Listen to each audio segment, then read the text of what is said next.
Good evening, everyone. Welcome to Byju's Exam Prep IAS. Am I audible?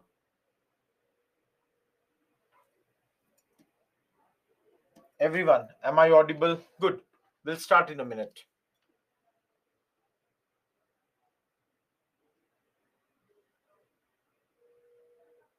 Lakshmi, everything is correct this side. Faza, it takes some time. It cannot be done in the first week itself because compilation, designing, everything is there.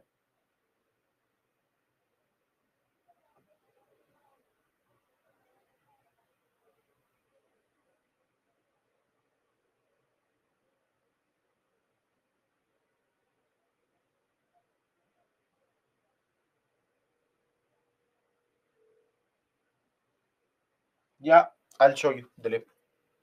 Okay. Hopefully, people will come. Yeah, Faza. Everyone, see, in the previous setup, we used to have 24 classes. Each class was of 3.5 hours. Now, thank you, Aditya. Now, everyone, we have 28 classes, each is of 3 hours. So, time is similar, 84 hours, both the places. Today is the 6th class. So, according to the new setup, we have completed 5 classes. According to the last one, we have completed 4 modules. So, everyone, we are now entering into a new type of chapter. We are done with all those war, I would say treaties. And personally, if you ask me, that chapter was very, very factual in nature.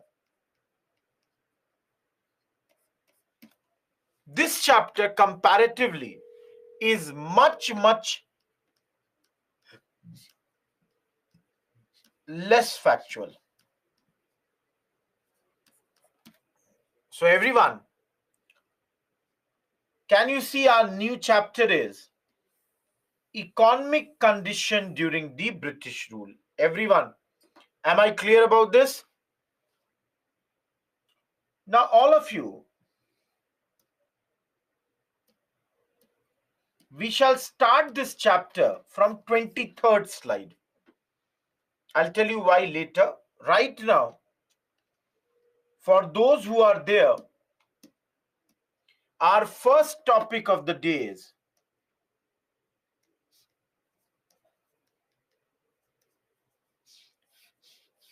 drain of wealth.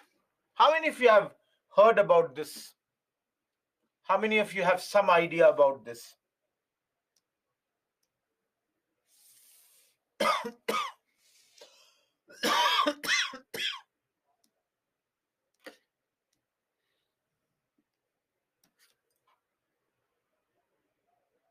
Yeah, good, Bimi, Mohan, and all those. Each one of you, no, Rakesh. We need to understand definition of drain of wealth. We need to understand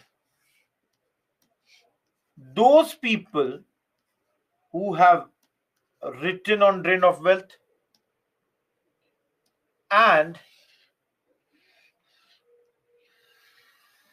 we need to understand impact of drain of wealth. So, everyone, if I start with the first thing, what is drain of wealth? It is basically the continuous outflow of wealth. Everyone, am I correct with this? All of you, am I correct when I say drain of wealth is continuous outflow of wealth? Okay, everyone is saying yes, thank you. Now, guys, can I make it better by saying that the continuous outflow of wealth was from India to England. Everyone, should I write this or not? That the flow of wealth is going from India to England, isn't it? Now, guys, let me add a third part to this also. The third part is without adequate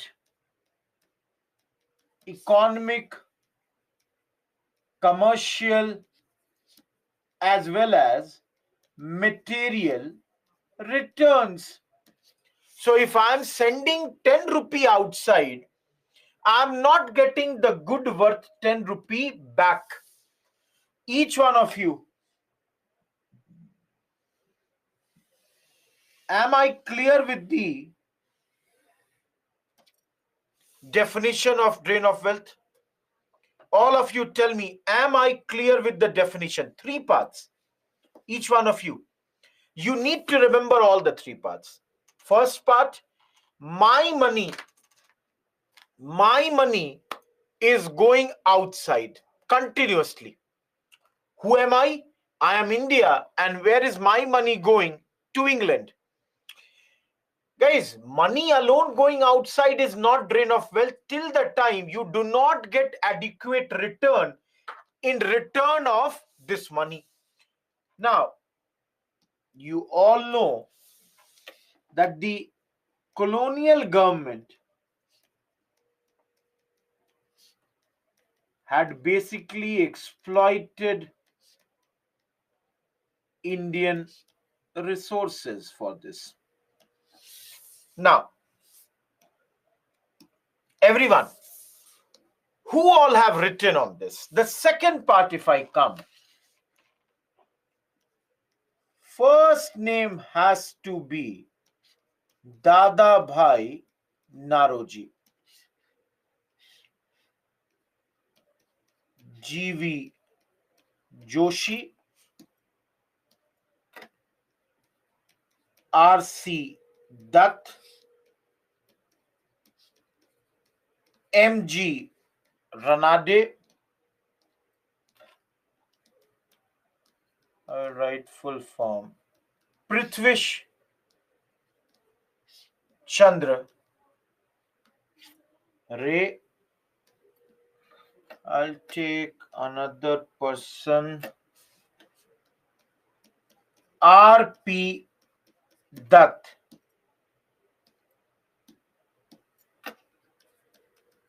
Dinsha Vacha. S.N. Banerjee. G. Subramanya Iyer. And lastly, Gopal Krishnan Gokhale. All of you, Hayat, some problem on your side. No one else is complaining. Everyone, am I clear with these names? Who all have written on this topic?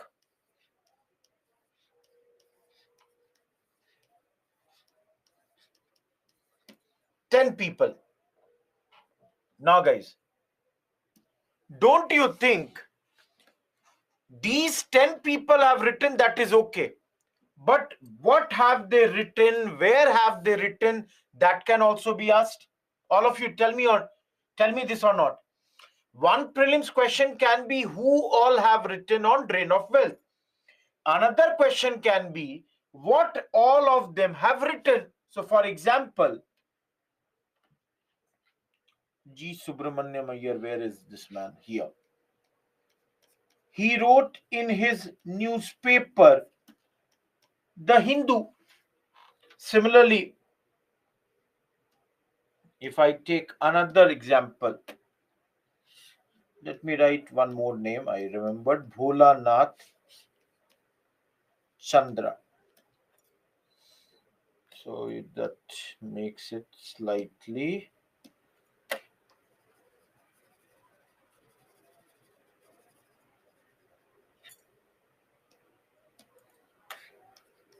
7, 8, 9, 10, 11. So guys, of course, the first person, there is always, in fact, this term is coined by Dada Bhai Naroji. He wrote a paper known as The English Debt to India. And his another book was Poverty and Un-British Rule in India. All of you, please remember, both these are written by Dada Bhai Naroji. You have to mug it up. In fact, this is the book where first time Dada Bhai Naroji in 1867 wrote on this topic. This was a paper. This is a paper and this is a book. All of you, am I clear? Everyone, is this clear? Similarly, R.C. Dutt, he wrote a very, very famous book, Economic History of India. This was written around 1901. Everyone, am I clear till here or not? Similarly, Mahadev Govind Ranade, he wrote an essay on Indian economics around 1899. Each one of you, those who are till here, Hayat, we are mainly talking about the Indians. We are not talking about the outsiders. There are outsiders also who have written, but we are mainly concerned with our people. Each one of you, are these 11 names clear to you or not? Everyone, is this clear or not?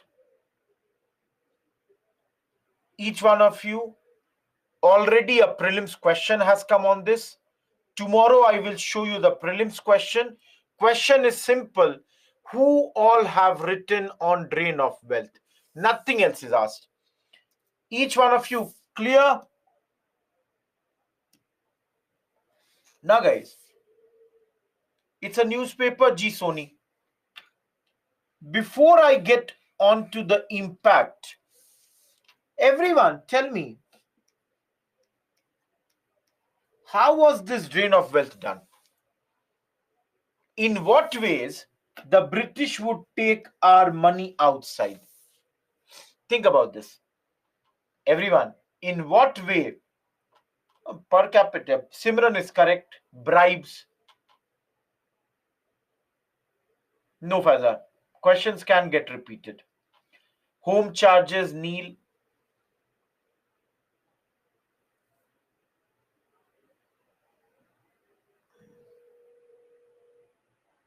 Extravagant revenue. Pensions. Army maintenance. Okay, good, good, good. All of you, absolutely correct. Some people wrote bribes. Example you all have studied, the bribes received from princes of Bengal. Everyone, day before yesterday we studied na Palasi, Buxar. After that, Mir Qasim, Mir Zafar, they had given a lot of gifts to the British officers, like Robert Clive. Guys, Clive had taken so much money from India that in England he was known as Nawab, that he is a very, very rich man. Similarly, the private trade of the servants of East India Company. All of you, do you remember it or not? Private trade of company servants. Remember, we said na misuse of dastak. So that is also one of the reason. Of course, guys, land revenue policies, we will study this in this chapter. Like zamindari system, they were what? Oppressive, and they also gave a lot of profit to the British. Everyone, am I clear till here? Of course, they would pay dividends to share holders of the company. So that also would be done by them. Okay, everyone, tell me one thing. How many of you have, after the classes, read any book till date? We know the oppressive. Okay, those who have read the book, tell me one thing. Do you think you need to read the book if you have done the PPT properly? If the PPT or the class is done sufficiently, do you think in the books you are getting anything extra? Now, please let me tell you one thing. I usually tell this after the fourth or the fifth class, that by now you should have an understanding that even if you are not reading the book, because the PPTs are made so comprehensively, that if you don't read the book also, it is okay. No, I can show you Shashi Tharoor's book. It's a good book, there is no doubt. And see, from today onwards, every day I will bring one book for you. And today I have brought, I'm just for 1 minute moving away. Today I have brought a very small book. See this. You know, a lot of times, small books, they help a lot. This is 150 anecdotes on whom? Gandhi. You can see the book's name is Gandhi in 150 Anecdotes. You know, I keep such books because they help in writing some good essays. Let's say tomorrow on Gandhi, we have to write an essay. So some stories about Gandhiji's life. You know, no, I'm not suggesting you to read for UPSC. A lot of this I will tell you. I'm only telling you, you know, because in essays and all, one paragraph on story, you know, a lot is being talked about God Ram. You know, Ram Mandir has been inaugurated. You know, in this, the third story of this book, or in fact, second story of the book, is when Gandhiji in those days was worried about the God, his maid servant had said, "Think of Lord Ram, and no snake or ghost will dare come near you." The maid servant's words gave Gandhiji courage. Chanting the name of Lord Ram, he left the room, and from that day onwards, he always chanted his name. Gandhiji always took the name of Lord Ram.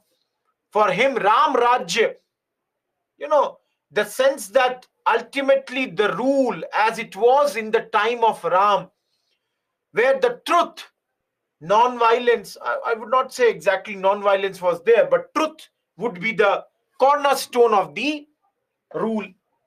See, every day, see, we have 24, 23 classes more. Every day I will be bringing one book for you. And again, my purpose is not to tell you to buy these books.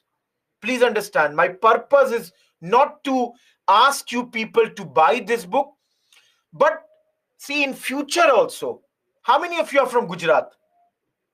How many of you are from Gujarat? Tell me one thing. Ghulam Mustafa is there.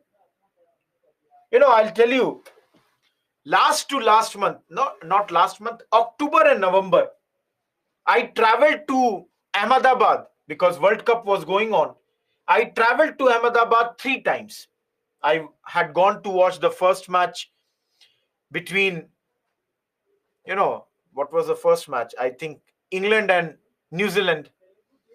Then I went to watch India Pakistan. I went to watch the finals of the World Cup. And every time I made it a point to go to Sabarmati Ashram. I went to the other place also.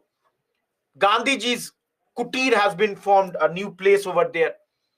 So wherever I go, I get some books. So every day, I will bring some books to you. These books, one or two points here and there, will help you in your essays also. Okay, can I move ahead? I'm sorry, for 1 minute I moved in a different direction. Everyone, those who are asking the book's name, it is Gandhi in 150 Anecdotes. Okay, I'm sorry, for 1 minute I had moved away, everyone.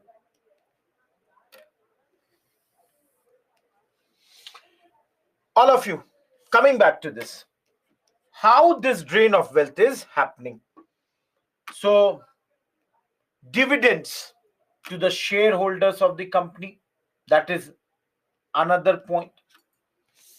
Then there was something called home charges. Basically, payments, pension, the training costs of civil and military personnel. They would put it on us. Those who do not understand what is dividend. See, everyone, for example, take example of Tata Motors. Tata Motors is a company. Let's say they made a profit of 100 crore in 1 year. So they may decide out of this 100 crore, they are going to divide the 10 crore, not every money, let's say 10 crore amongst all their shareholders. So dividend is basically extra income for the shareholders. So that's the thing. Training cost, all of you, G Sony, think about this. The officers, they have to be trained in India so that they can work. So that also involves some cost, isn't it? No, Mohan, that will not come here. Similarly, guys, the salary of Secretary of State and his establishment in London, his office, their salary will also come from India. Am I clear? Company servants, Anurag, means East India Company servants. They would misuse the dastak, they would do business of their own. Everyone, am I clear till here? All of you, am I clear till here?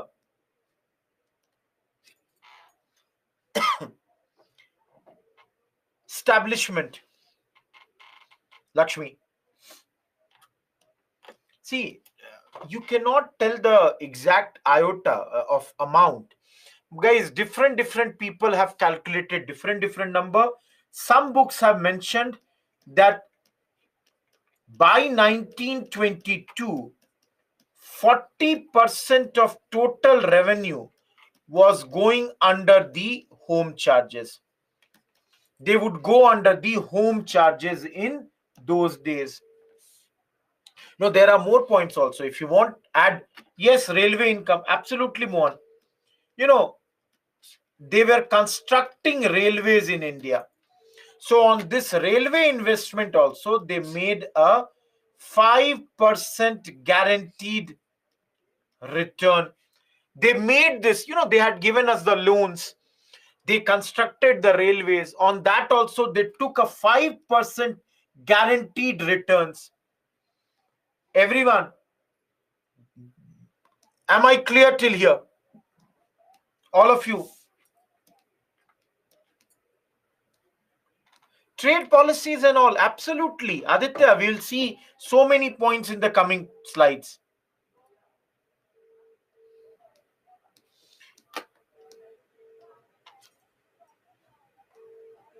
Anyone else? Yeah, you can mention that also, Raj. Okay, guys, Raj is saying one more point. I'll write it over here. And it's not written. Okay, I've written, Raj, I have written word military. Yet I'll write again. Guys, Raj is saying the cost of maintenance of army, sorry, and funds for waging wars. So the funds that they needed to wage the wars, that also came from our pocket.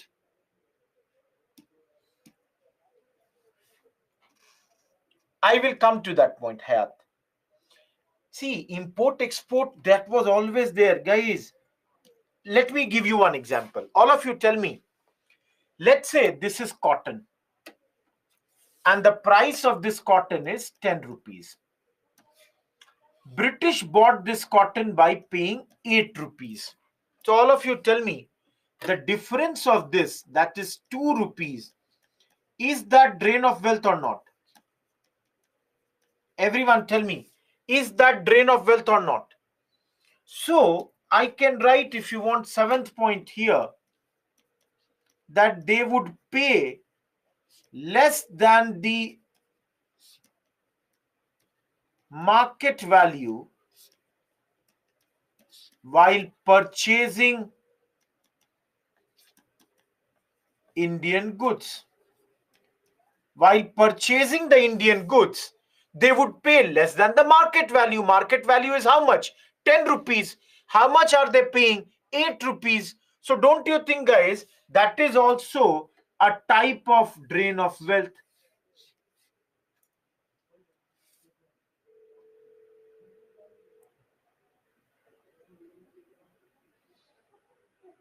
Each one of you, is this slide totally clear? Whatever I have written, no, Bhandari, we will talk about that separately. Just give me some time. Each one of you, is this slide? I have not taught impact. Give me some time. I have not taught impact, but beyond this,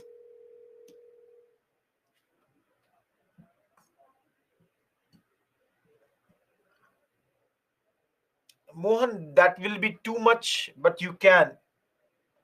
Vinod, we will study railways separately. You will understand there. Aditya, we have not done that. We will study it. Chaitanya, that we will study in the Champaran revolt. No, G Sony, they were richest at that point of time. Later, they did not have the resources. Stamp charges, Supreet, it is there. I'll take that. I'm not writing it over here. There are too many bills, treasury bills, etc., etc. Each one of you, am I clear?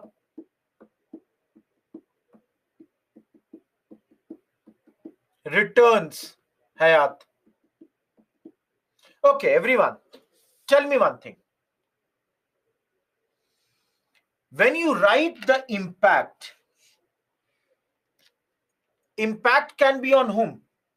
Impact on India, impact on Britain. Everyone, think about this. Don't you think drain of wealth would have a negative impact on us and a positive impact for the British? All of you think about this. Don't you think India, because of drain of wealth, is becoming what? Poorer. And poverty is rising. In India, the capital formation is checked, whereas Britain, capital formation has only increased, helps in their industrial revolution. Of course, Mohan, please don't make it purely economic topic, because think, if there is poverty, invariably the standard of living would go down. Think about this now. If there is poverty, tomorrow you can say that the Indians may not, because they were poor, did not get good education, health, all that. Everyone, is this clear or not? No, that's PVJ. Shweta, that's the same thing that I said just now. Each one of you, is this clear or not?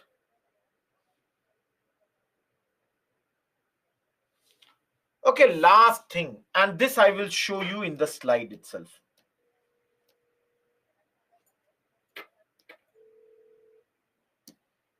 How many of you agree with this?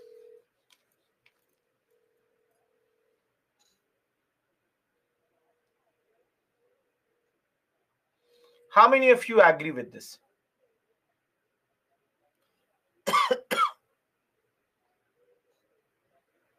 See, Britishers are saying that they did not do any drain of wealth. Rather, they provided roads, railways, healthcare, as well as education for the Indians. Now, let me tell you one thing, guys. If they provided road or railways, it was mainly because they wanted to take raw materials from our country and they wanted to bring finished goods all over the country. If they built a hospital, it was mainly to serve themselves. Similarly, if for education they spent anything, it was mainly because they wanted to have cheap clerks. Now, all of you tell me, in nutshell, can I say, everyone tell me, if British did anything good for us, sorry,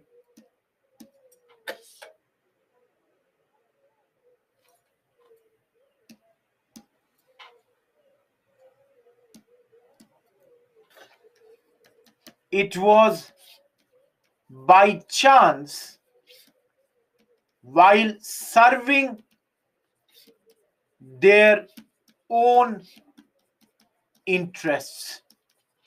Everyone, if they constructed railway to take raw material from one place to another for their own trade. They were not thinking, oh, how Tanveer will travel, oh, how Lakshmi will go from Hyderabad. Are nahi. Whatever they did, it was all for their own benefit, for their own interest or benefits. Everyone, am I clear till here? All of you, am I clear till this point? Thank you.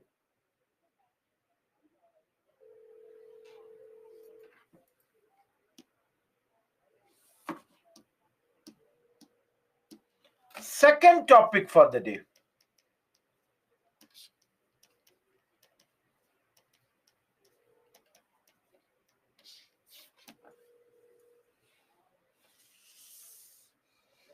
All of you, have you heard this topic or not? Now, see, one thing, please understand, everyone. I understand that some of you cannot attend the live class, whatever be the reason. But then, please understand that if you do not attend the live class, you cannot expect that your doubts should be clarified and cleared on the mails. Why are we doing these live classes? So that your doubts get cleared here instantly. After that, it becomes very, very tough to explain everything again and again. So please try to attend the live classes. Again here, everyone, Let's look at the definition. What is deindustrialization? Process of a continued and marked decline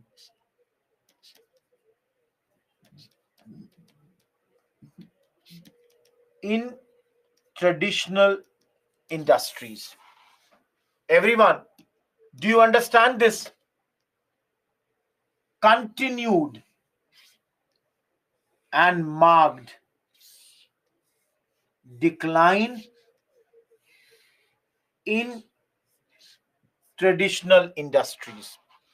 Continuously, we see that there is a decline as far as the traditional industries are concerned. All of you, Indian cottage industries are closing, and you all can understand that because of this, there is a decrease in the proportion of national income generated by the industry and the percentage of population dependent on it. Everyone, is this clear? Great, Mari. How many of you are having their first class today? How many of you are having their first class today?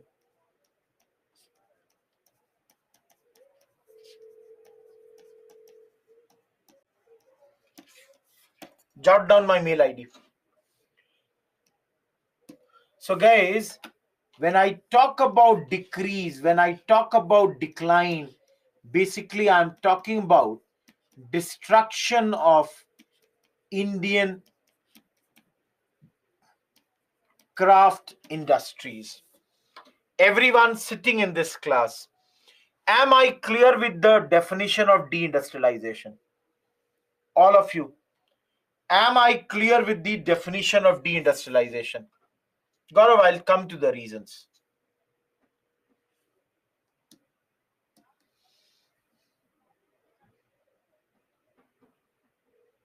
Okay, now everyone, think about this and tell me one thing. What were the causes of deindustrialization? Tell me, everyone. What were the causes of deindustrialization in India? No, Chaitanya, that's not the cause. Mohan is correct. All of you, the biggest reason is resolution. I wrote industrial revolution. Everyone, tell me, am I clear about this or not? All of you, because Britain is doing industrial revolution, so there is a requirement of raw materials from India. All of you, think about this. Cotton goes to Britain.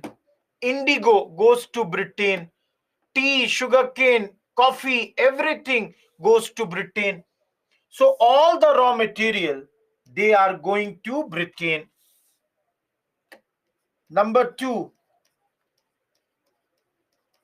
everyone tell me, how is markets in India a reason for the deindustrialization? Each one of you think, how is the market in India a reason for deindustrialization? Think about this. Guys, I think this is a very interesting chapter. No need to mug up anything. Just think. Absolutely. No. Nahin. Nobody has given me the exact reason. Everyone, listen to me. Tell me one thing. No one has given the correct reason. Everyone tell me. Am I correct to say that industrial revolution produces goods in thousands, lakhs. All of you tell me, am I correct to say that they are producing so many goods, but their market is small? All of you tell me, Britain, what is their population? So if they have to sell their goods, where will they sell their goods? All of you, will they sell their goods in India or not? Because India has lots of customers, very big market. Now, everyone, think about this. Rohit Kumar is in a habit of wearing Indian made shirt. So, don't you think Britain needs to finish my industries so that Rohit Kumar does not get this Indian made cloth? And ultimately, people will buy foreign goods only, which usually are cheaper and are in bulk quantity. Each one of you, is the second point clear or not?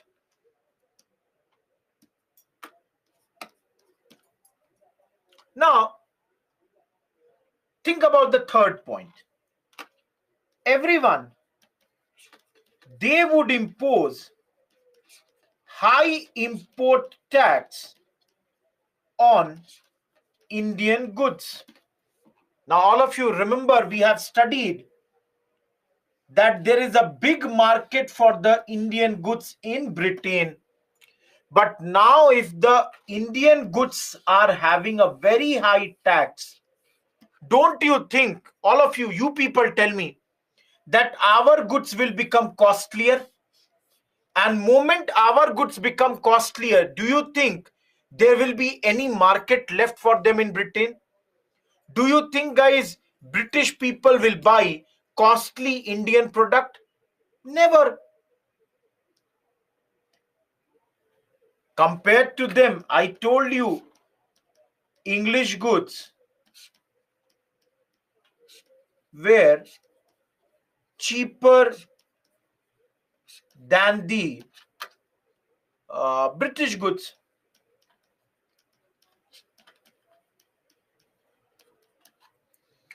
Hence, penetrated easily in Indian market. Everyone, am I clear? All of you,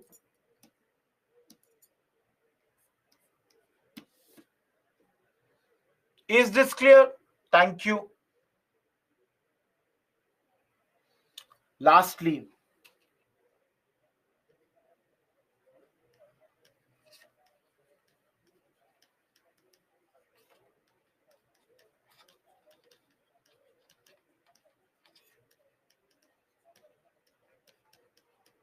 yes, Prithvi, to some extent.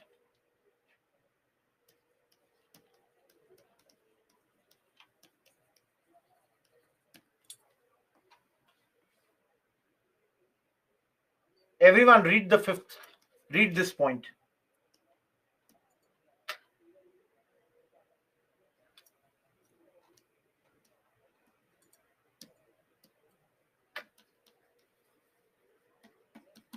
All of you, do you understand this? Raw materials were bought at a relatively higher price by the British traders. That also led to deindustrialization. Is this point clear?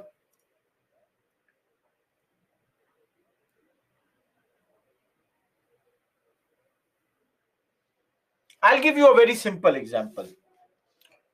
Okay, guys, tell me one thing. How many of you have Geo mobiles or Geo SIM?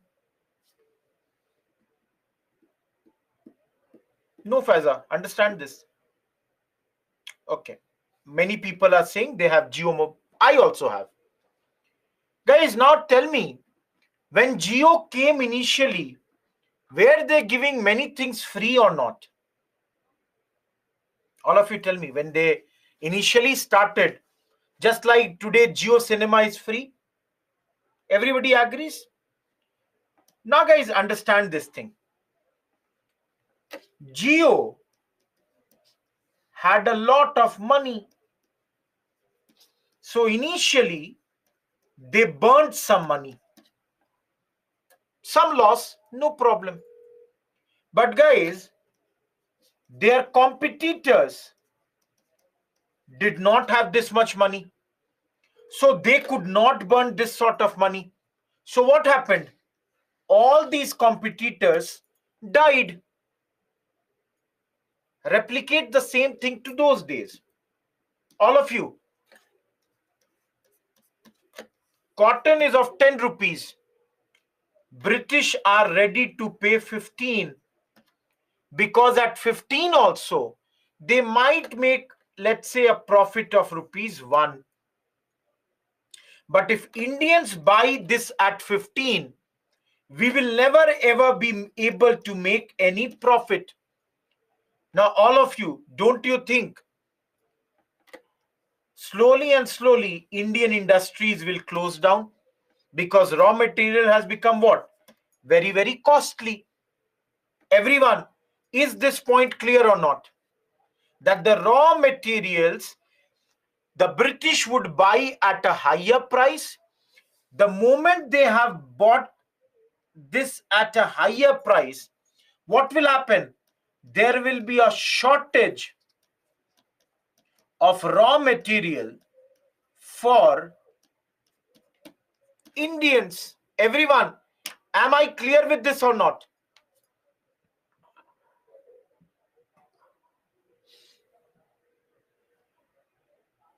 Each one of you, am I clear with this or not? Everyone, I am rubbing this portion.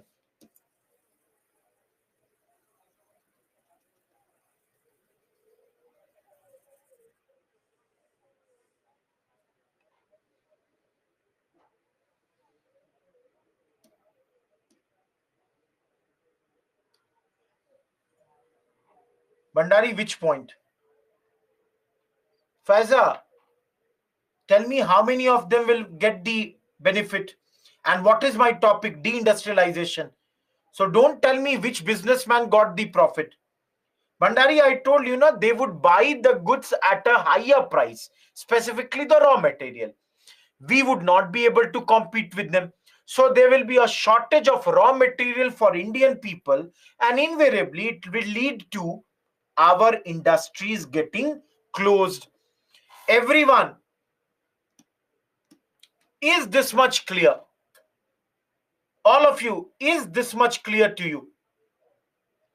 Okay, now everyone tell me one more thing. Again, guys, I'll tell you one really important thing. After first 5 class, today I'm feeling very happy, because if I was a student, I would be thinking, my God, a chapter has come where I do not have to mug up anything. I have to simply understand the concepts. Muskan, I explained that 2 times. I cannot do anything further than this. Think about this. Listen to that again. All of you, tell me, another cause is lack of financial support. Everyone think. In Britain, for example, alone London in those days had 600 banks around 17th and 18th century. So if a British businessman wants loan, where will he go? To these banks. Tell me, guys, do we have Indians? Do we have these facilities? Everyone tell me. If Indians want loan, where will they go? Local Mahajan, local money lender. And guys, Mahajan will give this loan at a very, very high rate. Everyone, will you admit this or not?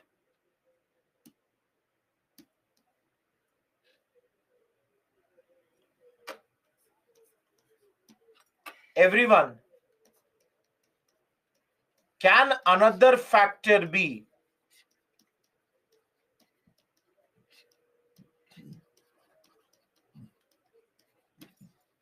technological progress by the British?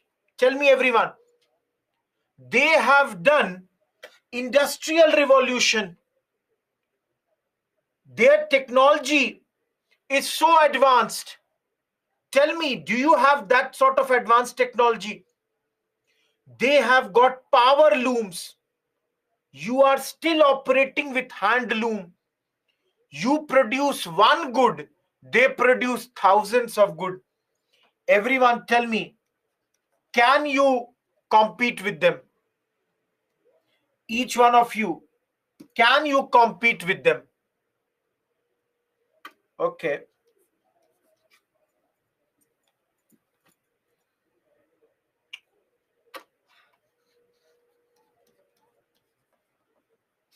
Guys, in some books, one more reason is given is no sense of entrepreneurship. Everyone, in some books they have written that the Indians did not have the sense of entrepreneurship. What is entrepreneurship? They are saying if one market in West closed, we should have surged another market. Guys, Britain has closed your doors. Go to Africa. Go to Southeast Asia. Everyone, are you getting this point? Why did you restrict yourself to only one market? Now, everyone, let me tell you one thing. I personally do not always subscribe to this point. Let me tell you why. Guys, let's think. Rohit Kumar is a businessman of that time. Rohit Kumar used to sell this book in Britain. Now Britain has closed its door. They are saying, why did Rohit Kumar not go to Africa or Southeast Asia?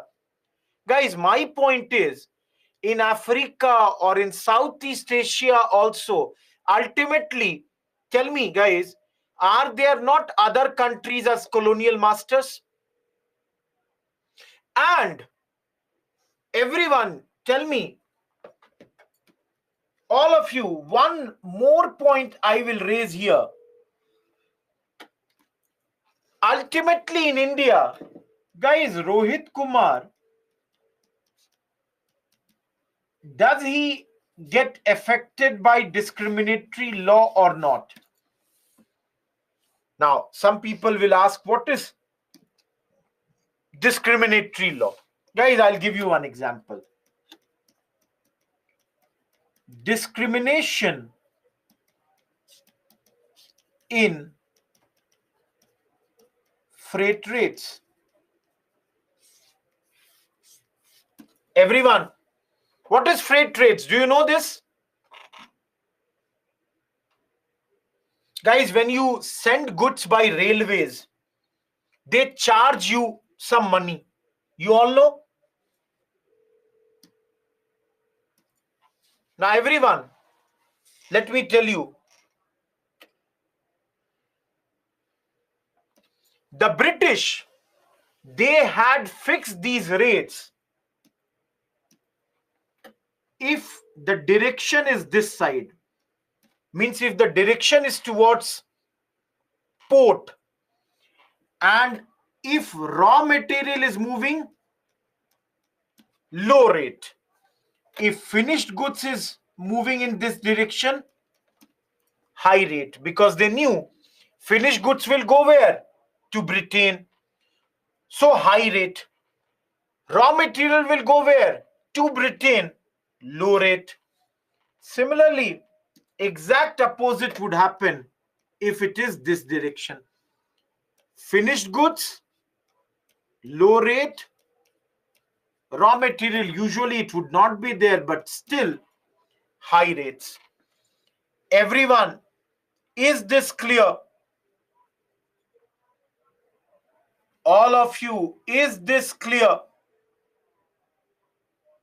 Guys, you can write as many points as possible in this question. There is simply no restriction. Why not? Absolutely, Raj, you can always write that point also. Guys, Raj is saying one more reason Raj is pointing out is the extinction of ruling class. All of you, you just now studied. Till yesterday, you were studying British expansion. Now tell me, earlier, who is the ruler? Let's say Hyder Ali. Take example. Later, who is the ruler? Tipu Sultan. All of you, Tipu Sultan has one minister named Mohan who is in charge of his building. His another minister is Supreet, in charge of his horses. Another minister is Tanveer, in charge of his agricultural production. Now, everyone tell me, Tipu Sultan was removed. Were his ministers also removed or not? Everyone tell me. His ministers also got removed. Now tell me, instead of Tipu and his ministers, the new rulers mostly would be British. And guys, tell me, Tipu might buy a sari for his family members. Will British buy that? Everyone think, are their choice, sorry, are the choices of the British similar to the choices of Indians? Is that the case? Everyone tell me. Never. So don't you think, all of you, the fact that ruling class got died, there was no consumer for Indian product. Now earlier, for example, Vishal used to make a very beautiful sari. He knew Indians would buy it. Now tell me, will Vishal make that sari now? He will never, because he knows there is no market for his goods now in India. Everyone, only two things I told you. One, what is deindustrialization? And two, what are the causes of deindustrialization? Everyone, am I clear till here?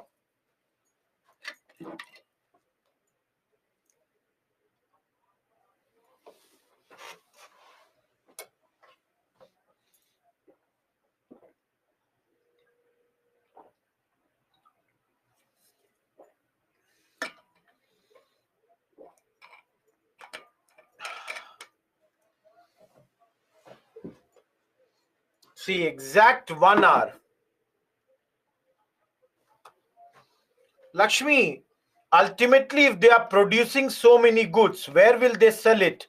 Ultimately, these goods would be sold in India only, because India has a large market compared to Britain. Okay, guys, I did not do one thing. I did not do. This was the first page of our present class.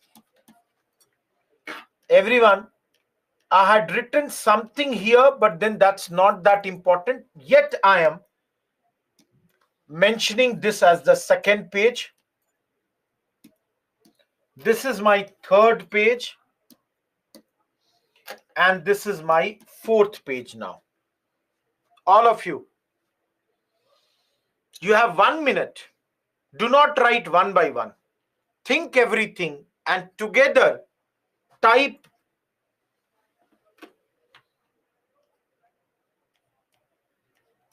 in your view, what is the impact of deindustrialization? All of you, what is the impact of deindustrialization?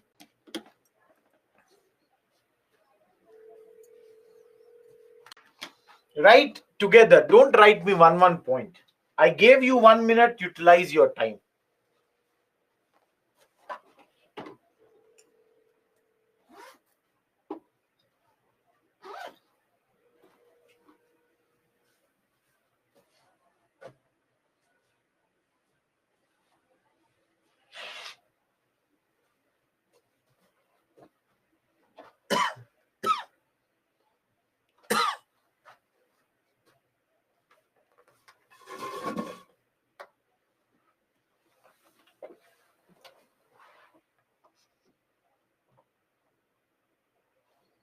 Chris, I did not get your point.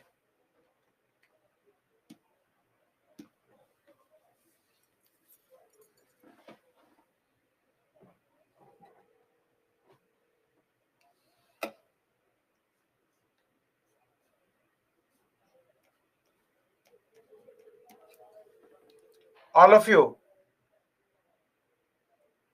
please look at the board for a minute. And I'm sure, I'm confident after 5 minutes, you will never forget the impact of deindustrialization. Everyone, this is an industry. Deindustrialization happened, it closed down. So now, Rohit Kumar, who was working in this industry, is basically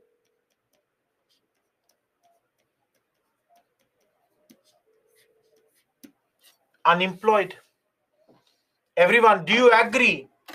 The first big impact is large number of people, they got unemployed. Now,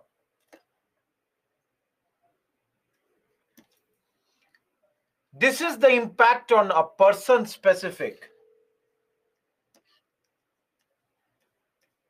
We said large number of small cottage industries, they closed down. So everyone, Rohit Kumar got unemployed and went back to agriculture. All of you, he does not have any other option. So guys, can I say that Indian economy, which used to be a balanced economy, is now basically a purely agricultural based economy? Everyone, can I say this? We were balanced economy. We had agriculture also, we had industry also. Now with the closing of the industries, our balanced economy has turned into a purely agricultural based economy. Now everyone,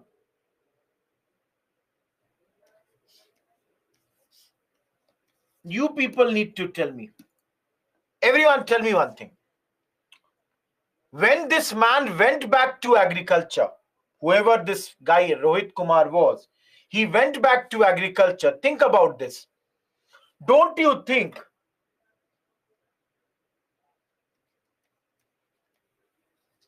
it would have led to fragmentation of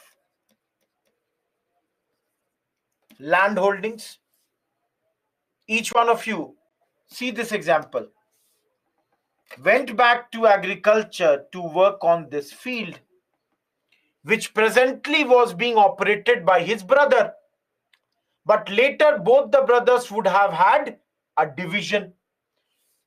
And once you have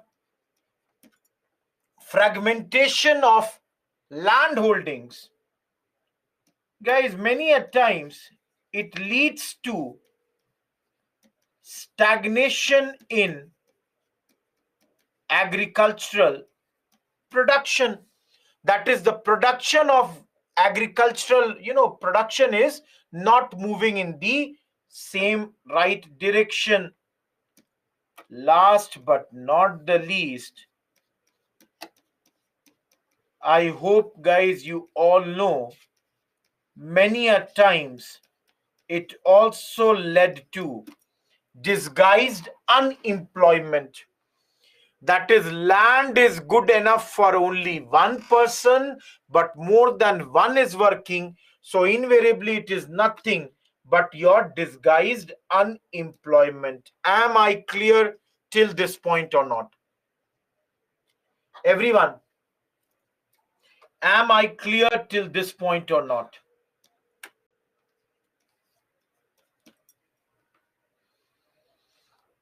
Now, many a times there was loss of art and craft industries. Example,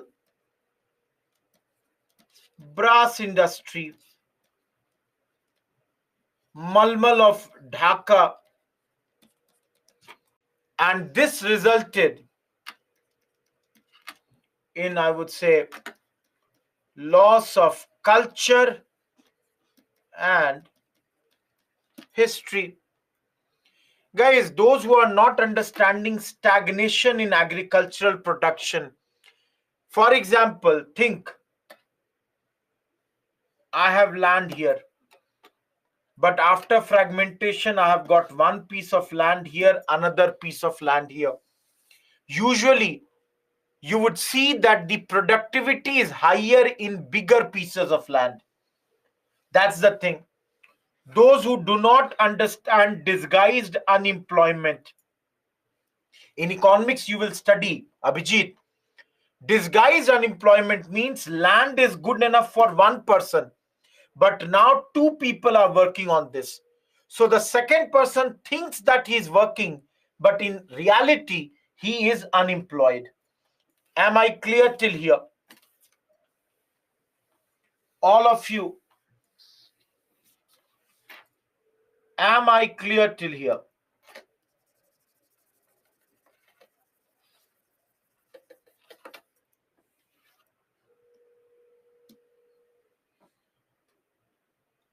Pooja, that's correct.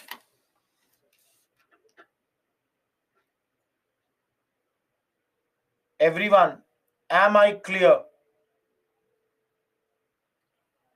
Tanveer, what do not understand in fragmentation? Do you understand the meaning of word fragmentation?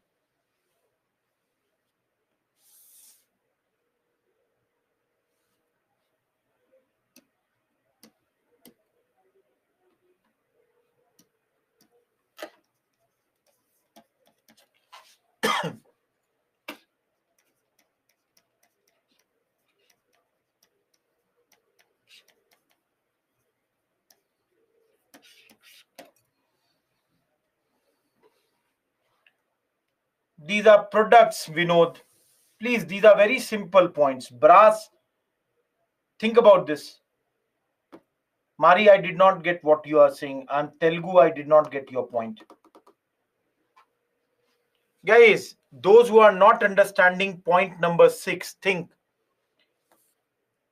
Rohit Kumar makes sari. Now, if there is no market for his sari, do you think Rohit Kumar will teach this thing to his son? Everyone, if there is no market for the sari which Rohit Kumar makes, will he be teaching this to his son? Think about this. Never. So, guys, don't you think this part of our history would be lost here? Everyone, tell me, will it be lost here or not? Why would this go? Why would this move to the next generations? It would never happen. All of you.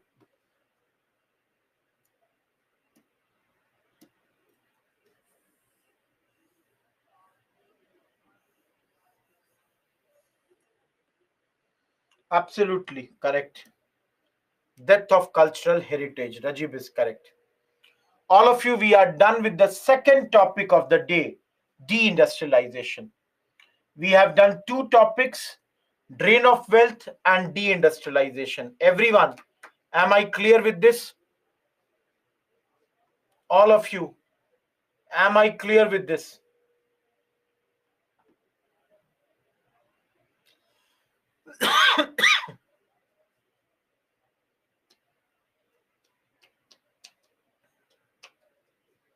Sonal, invariably think about this. All of you, the moment there is unemployment, don't you think less salary, more poverty, lesser living standards? All of you, I can say my child will not go to good school, he will not get good food to eat, his health will deteriorate, there will be malnutrition. But do you think you will get the marks for these points? Think about this. Everybody knows the moment you are saying unemployed, there itself all these points are invariably going to happen. Getting my point, Sonal?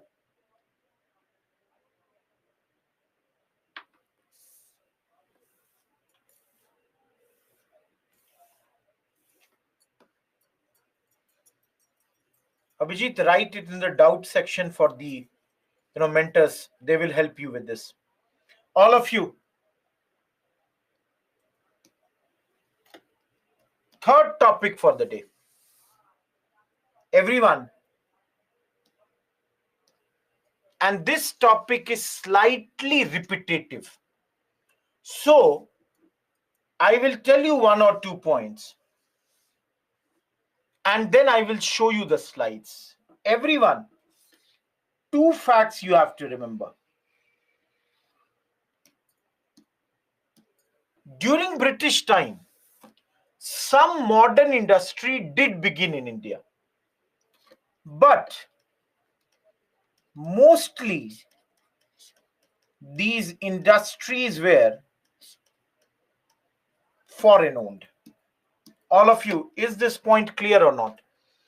Most of the times these industries were foreign owned. Of course, at this moment, first jute mill came up in Risra around 1855. First cotton mill came up in Bombay by a person called Kawasji Nanaboy. So some industries did begin, but mostly owned by foreigners. Now, all of you,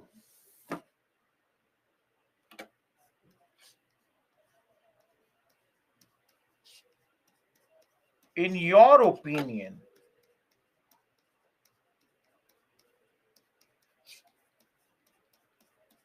why was there a rush for foreign capital? Everyone,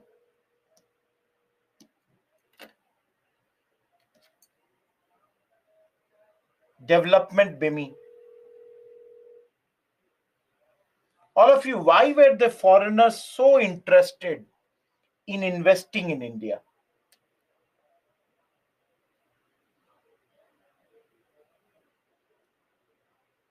Mohan, correct.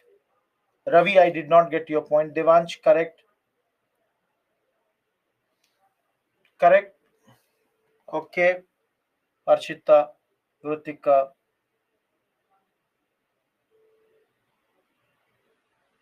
Okay, everyone, tell me.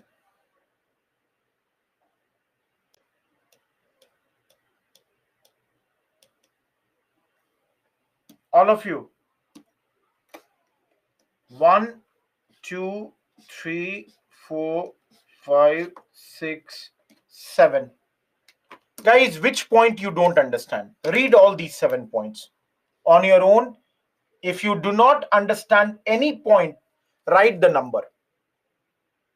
Because I hope I have just now taught you deindustrialization. Now I hope you all will understand this. Still, I'm giving you 7 points. G Sony says 1. Suman and Harshita are asking 5. Faiza did not understand 6. Rakesh did not understand 4. Now, those who understood everything, great. Yuvraj did not understand 7. Harshit Malya did not understand 6. Mari did not understand 7. Now, those who did not understand point number 1, trust me, if that's the case, you have not understood anything till now. Very clearly, I'm saying. Why would they invest in India? They would invest because they hope to make more profit. One of the reason is, think about this. Raw material goes from India to Britain. Don't you think in sending the raw material, your time plus money, they both are used? If you set up your industry in India, don't you think your time, money, everything will be saved? So don't you think you will have high profit? All of you, don't you think you would have high profit?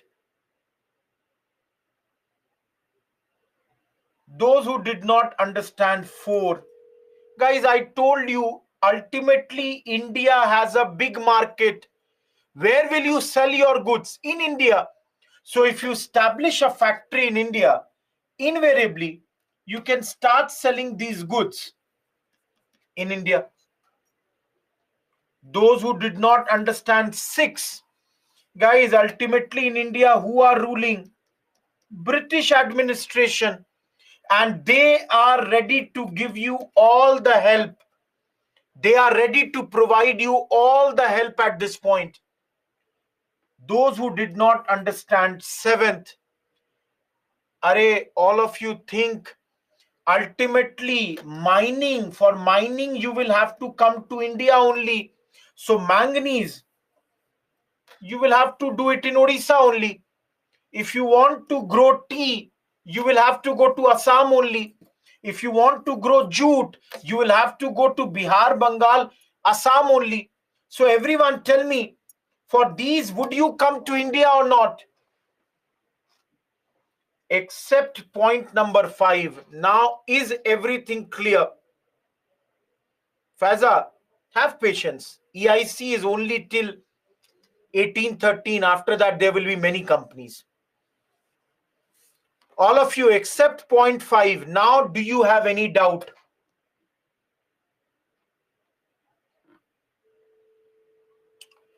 Okay. Now, I cannot make you understand, Lakshmi. Very clearly, 4th point, many times I said. Guys, you are preparing for UPSC. Whether you like or not like, you cannot have spoon feeding in this exam. 2 times I have made the same point and yet you are not understanding. Bookmark at this point. Listen to it again. Come to the point number 5. Everyone, tell me one thing. You want to open a computer shop. You have 2 places in mind. Market A, Market B. Market A has already 8 computer shop. Market B has 0 computer shop. Where will you open your computer shop? A or B? 90% people are saying they will open their shop in B. Guys, why? Because you know that in this market, now there is a saturation. And therefore, there is another market that you need to search for making profits. Now think it from the angle of, this is Britain and this is India. In Britain, there is already a lot of competition. So there, if you make investment 10 rupees, it might give you 12. But in India, where there is no competition, your 10 can give you 100. So all of you tell me, will you prefer India or not? That is diminishing avenues for investment at home. In India, less investment also can give you a lot of money. Everyone, any doubt in this? Now, same point in another way I'm saying, everyone look at this. The problems faced by Indian industries. Everyone, look at the 4 points. Who does not understand any point? Each one of you. Any one of you who does not understand any point here. Tell me the number. Mathangi, which point? Rakesh says 4th point. A lot of you are saying 4th point. Okay. Mari says 3rd point.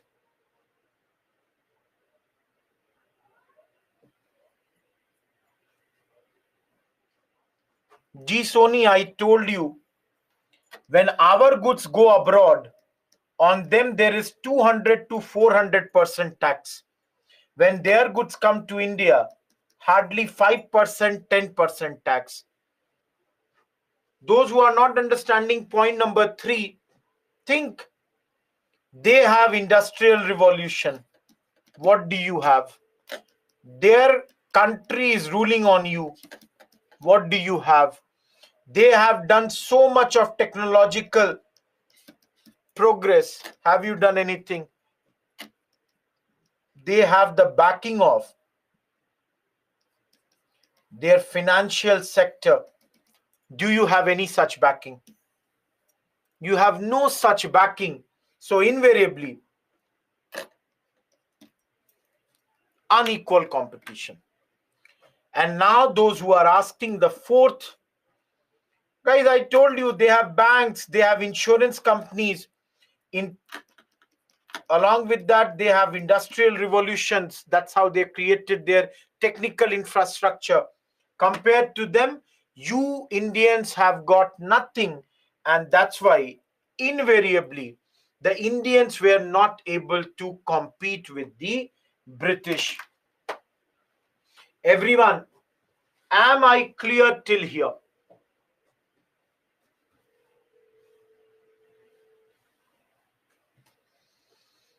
So I'll just do one more slide and give you a break, because my 3rd topic would be done with one extra slide.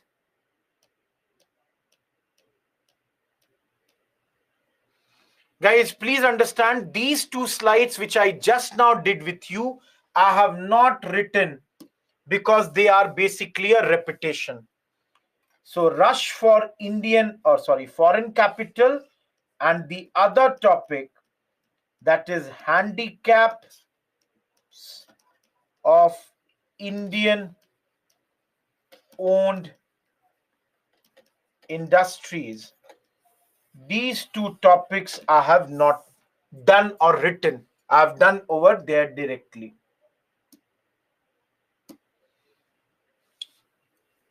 Guys, last thing, tell me one thing. Is it good that they developed certain industry in India? All of you, is it a good thing that they developed certain modern industry in India? Good or bad? Good? Okay, everybody says good. Now everyone tell me, can I say that it also led to regional disparities? Everyone tell me. Can I say it led to regional disparities? Because most of these were located in some areas. Now, guys, do you all agree with me that it also led to the problems like migration? Everyone, do you all admit that it also led to the problems like migration? And lastly, will you all agree that regional disparity and migration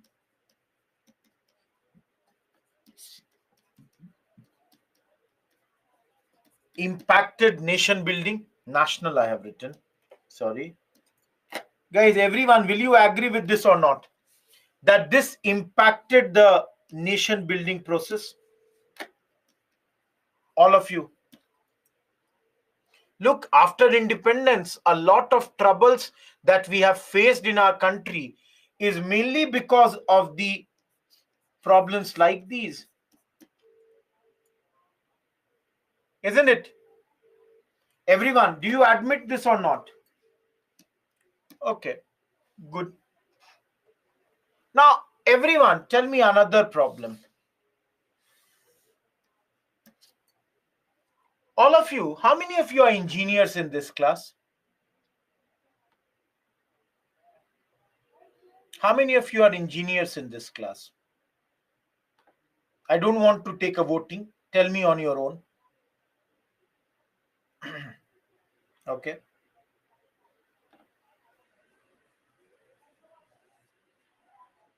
Only two people are saying that they are engineers. There is a third, fourth now. Anyone else? Okay, around 10 people. Okay, now tell me one thing, guys. Don't feel bad. I'm asking you something, don't feel bad. How many of you think the importance of engineers has decreased a bit now compared to, let's say, 30 years ago, 40 years ago?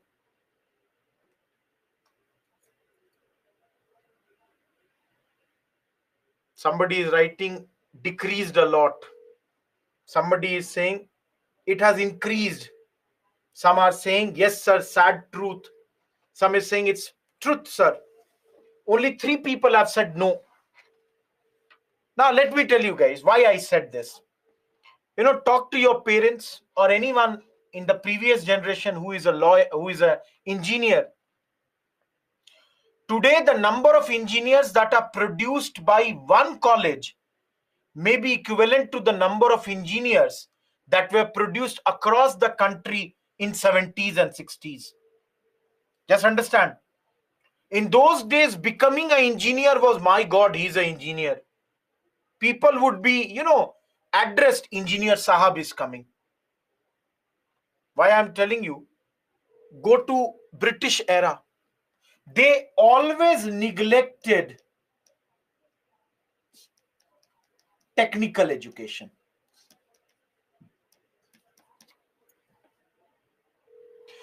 Guys, barring a few colleges which they started mainly to get engineers for their PWD departments. Anyone from IIT Roorkee, those days known as Thomson College. Very few engineering colleges were started by the British. So this was one another factor, and this resulted that the industry lacked sufficient technical manpower. Everyone, am I correct? Am I clear?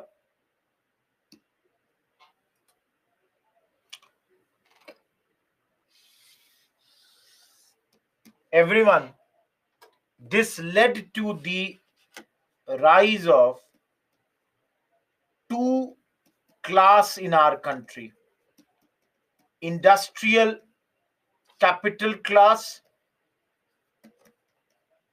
and the working class.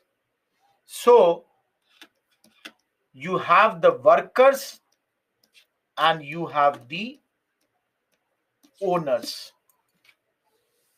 Not investor, it will be owner and this. Last point, guys, under this topic is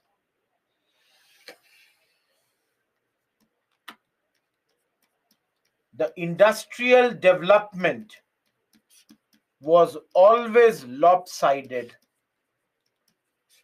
Core heavy industries, they were neglected. Some regions favored over the others, which I've already talked in the regional disparity. I am done with development of modern industry. Everyone, please do have a look. Any doubt here?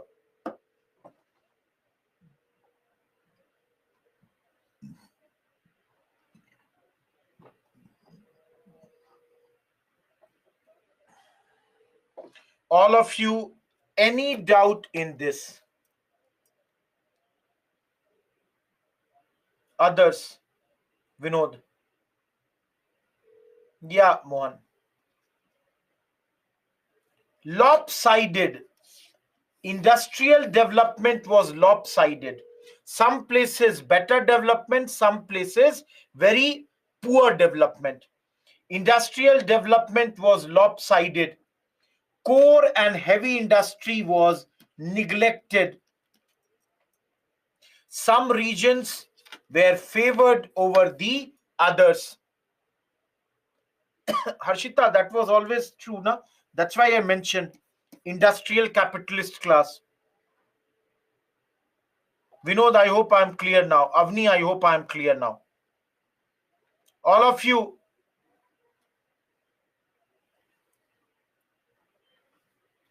am I clear till here?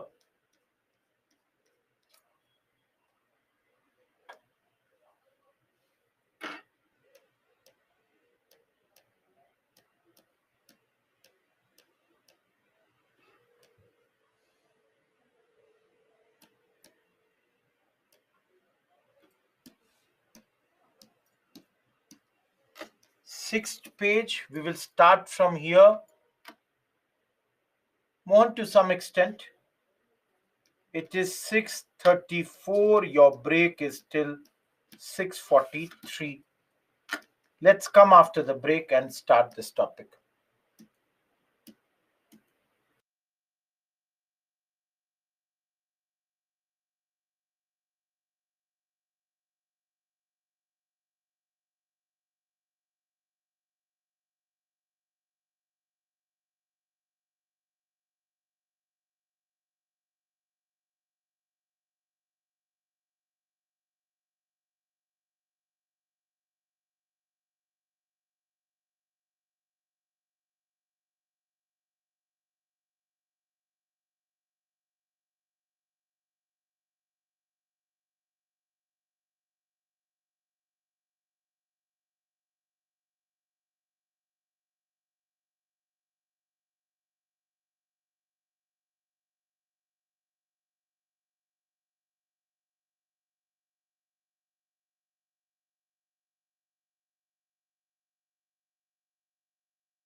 Hello everyone.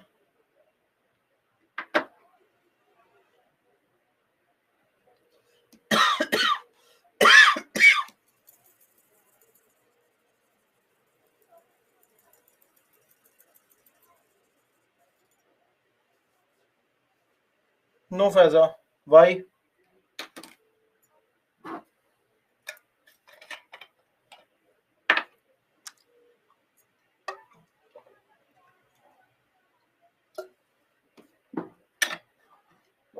Mari, what is your query is not clear.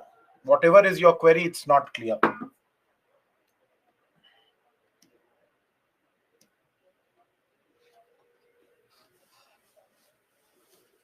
Okay. Hopefully others or everybody has joined.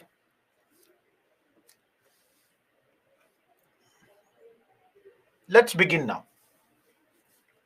See, before the break, we talked about modern industries being started in India.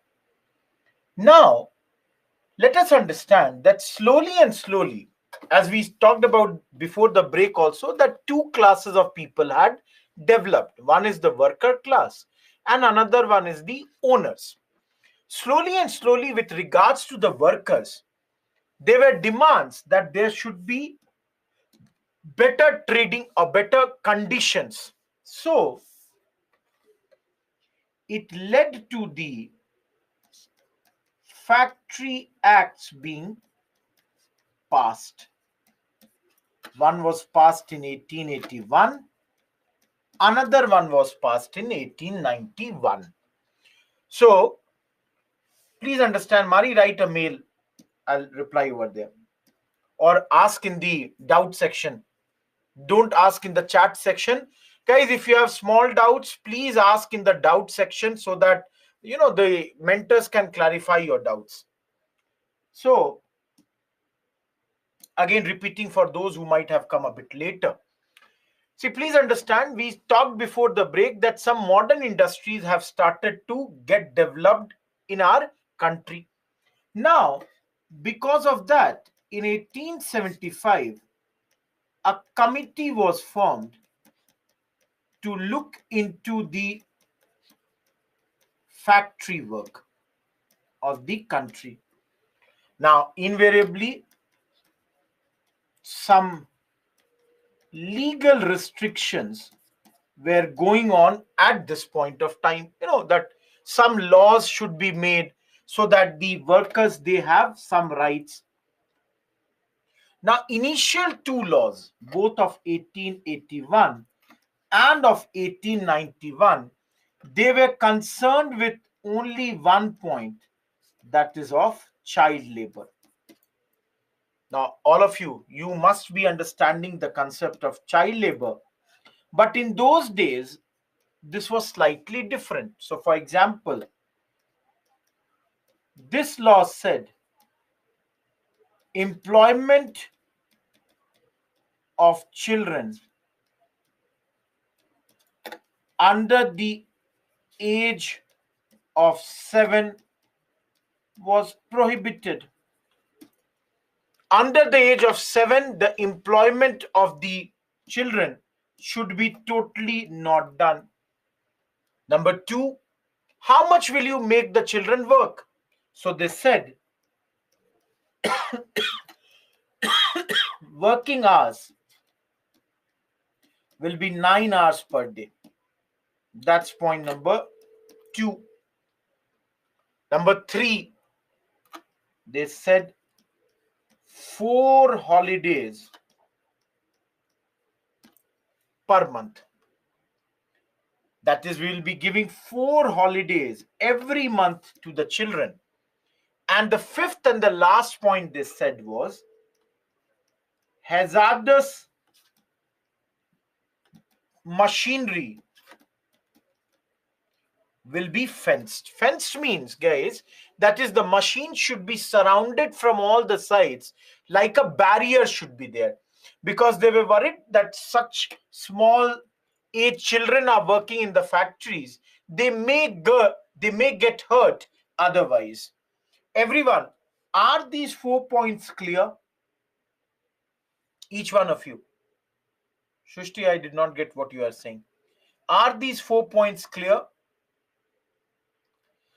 Okay, now understand everyone. Later, again in 1885, another factory commission was established, which resulted into the Factory Act of 1891.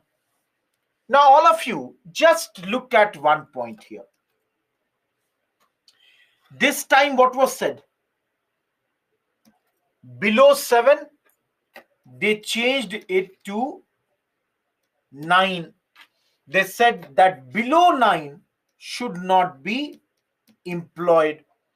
And they said 9 to 14 is basically a child. So their point was 9 to 14, this would be considered as a child. Second, last time they said 9 hours. This time they said children will work 7 hours per day. All of you, can you see the difference? The number of working hours has come from 9 to 7, and the definition of child from 7 to 9 it has become. Now, everyone, third point. There will be now weekly holiday. All of you, any change in this? 4 holiday per month and weekly holiday, are they same or not?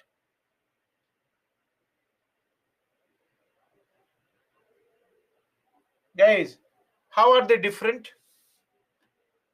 How are they different? 4 holidays per month means 48 holiday in a year. Whereas if you give weekly holiday, it would easily go to 52 or some years 53. Everyone, do you see the difference? Each one of you, do you see this?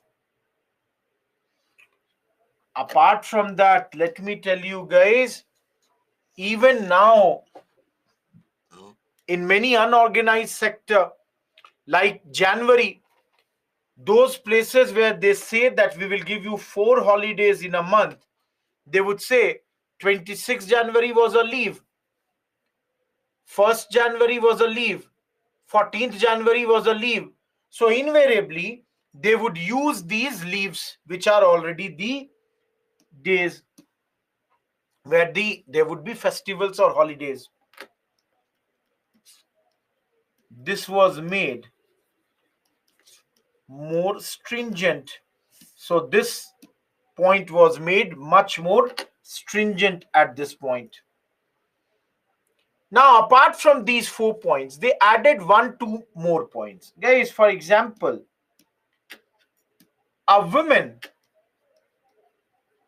they would work for 11 hours and there would be a 1.5 hour break. So basically, effectively, women had to work for 9.5 hours per day. Another point they said, a woman should not get job for 4 weeks after confinement. No work. Everyone, confinement means that after a lady has given birth to a child, she should not be asked to work for at least 4 weeks. Everyone, don't think that the Britishers are very worried about Indian women. They are saying this because they know that the woman would not be that strong, so she might not be able to work that much. Of course, for men, no, it was not paid leave. Number of hours was unregulated. As much as you can work, you should be working that much. Only when you fell exhausted after a work, new person would take your place. Everyone, are the two factory acts clear? 81 and 91. All of you, are these 2 points clear here?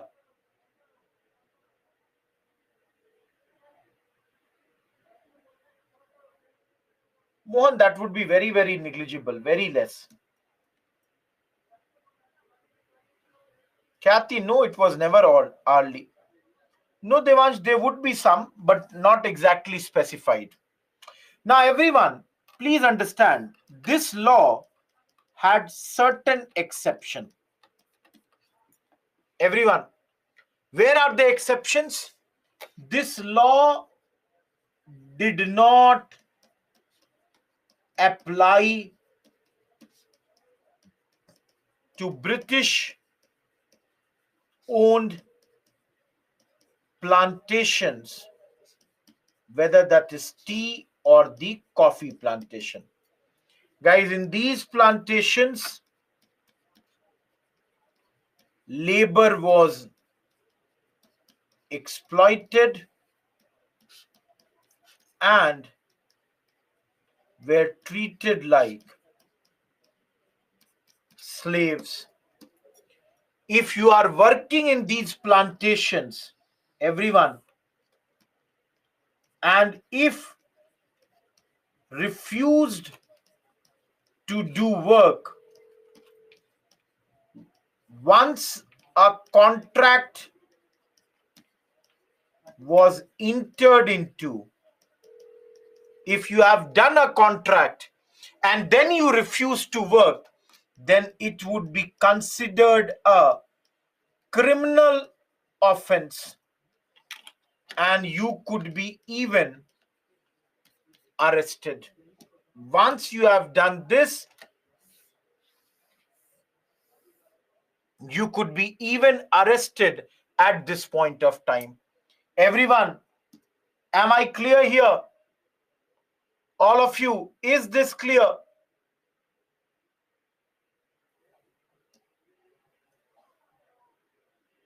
Vritika, I said after the delivery of the child, the women should not be put to work for at least a month. No, Harshita, it's not about they trying to make their image good or bad. The thing is, there are many Indian labor leaders. Like there is a leader named as N.M. Lokhande, who is making these demands, and the Britishers are accepting some of the demands. It's not that the Britishers have accepted every demand, but some of the demands are being accepted.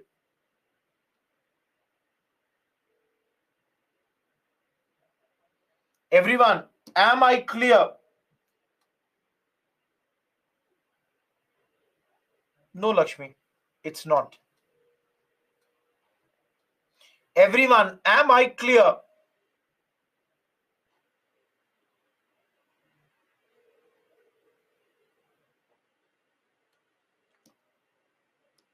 How many of you have ever heard about a law called Trade Disputes Act 1929?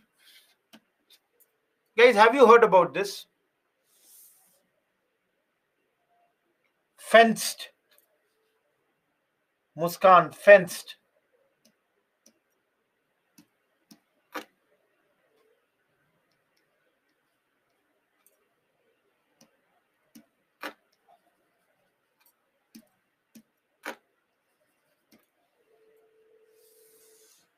Everyone, see, in nutshell, understand that the British have passed this law which basically prohibits strikes. You cannot do strike or lockout without prior notice. Absolutely, Bemi, you are correct. Without giving a notice, you cannot do any strike, you cannot do any lockout. Now, under this act, central as well as state governments, they had to have a board of conciliation. They had to sign this board of conciliation, or the other name was court of inquiry. Guys, what they had done was that, let's say Rohit Kumar wants to go for a strike, but he has to give prior notice. Now, the governments would in those cases appoint a board of conciliation or court of inquiry. What does this do? Basically, this would be, there to bring out conciliation or peaceful settlement of any dispute. That is, you do not have to do the strike. We will peacefully resolve all these disputes of yours. Everyone, the problem with this law was that the decision by the court of inquiry was not binding on either of the parties. So these tribunals that have been appointed or formed, their decisions were never ever, binding on both the parties. That's the thing which was mentioned at this point. Everyone, am I clear here? All of you, is this clear?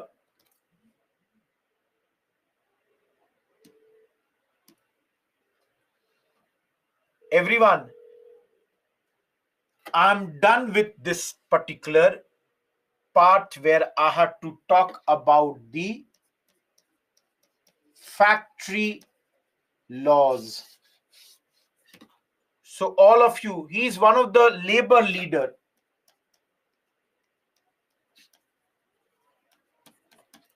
Everyone, it is exactly 7 p.m. In the last 2 hours, we have basically done 4 topics. Listen to me very carefully. Drain of wealth, deindustrialization, some modern industries being formed, and the 4th is factory laws. All of you, any problem in this 4 chapters or 4 parts?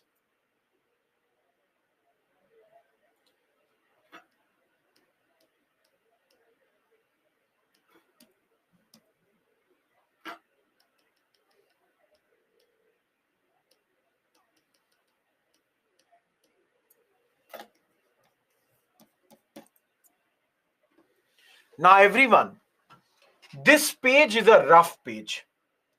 I want you to again remember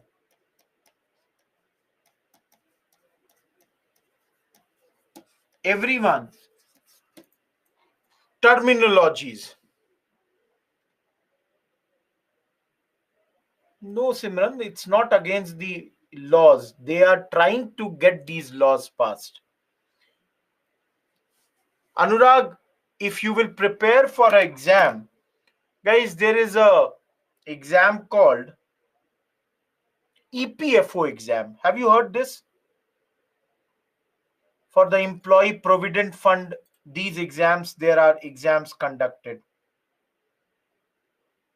It's a group A position, very prestigious exam, guys. If you will give that exam, under that, the syllabus includes factory acts. Guys, in factory acts in Hindi are known as Karkhana Adhiniyam, etc., etc. So Factory Act 1948, Factory Act 1956, all that would be asked. Yes, RBI grade B also, Gaurav. Now coming back to my original topic, everyone, guys, for a second, tell me everyone, those who have attended all the 6 classes, this is the 6th one. Guys, do you remember what is a Dulwai? Anyone? What is a dulwai? Those who are saying till now, Bemi, Anushka, Neil, everybody is correct. Nobody has said anything wrong.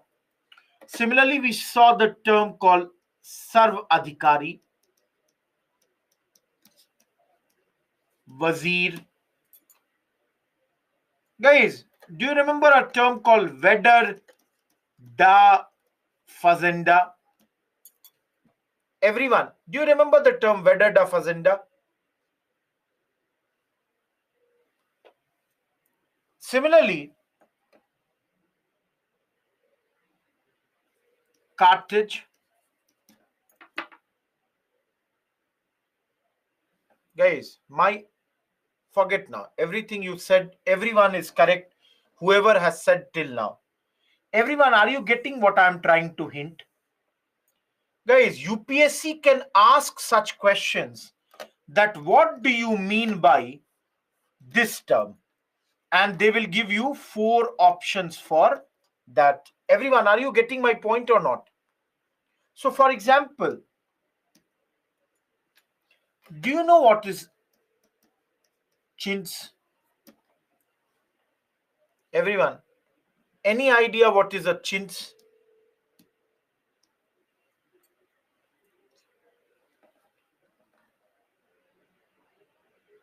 Vishal, Faiza, Abdullah, they are correct. Okay, guys, do you have any idea what is calico?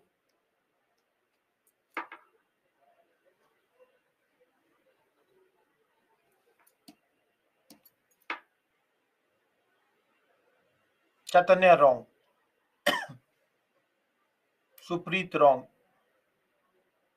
Hayat, I did not get what it is. Guys, any idea what is a muslin? What is a muslin? Good. Guys,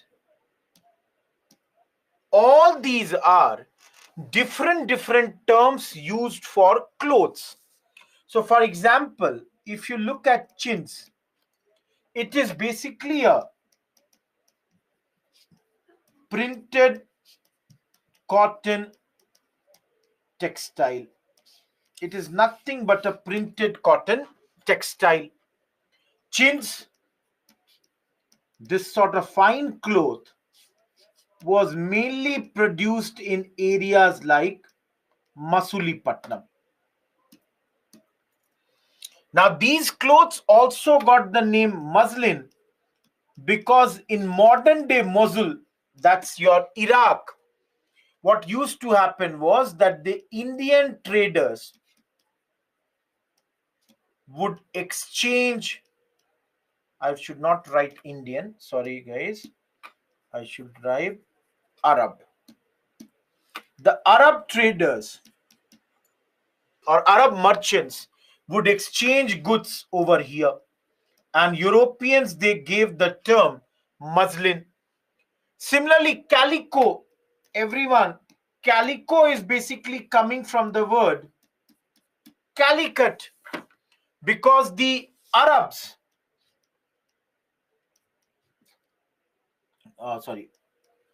the Portuguese took clothes from Calicut and used the word calico. So, in those days in Britain, in fact, they had even passed a Calico Act. This was passed in 1720 by the British government. Under this, they had passed legislation where there was a banning of use of printed cotton textile because the British did not want that their market is flooded with Indian clothes. So all of you, do you all understand these terms can be asked in our exam? Each one of you, do you understand these terms can be asked in our exam? Muslin is also a type of cloth only, Priyanshu. Now, all of you, mostly modern questions will be not on terminology, but ancient and medieval will be full of technologies, or the questions related to these products that would be full of that. So please keep an eye on them.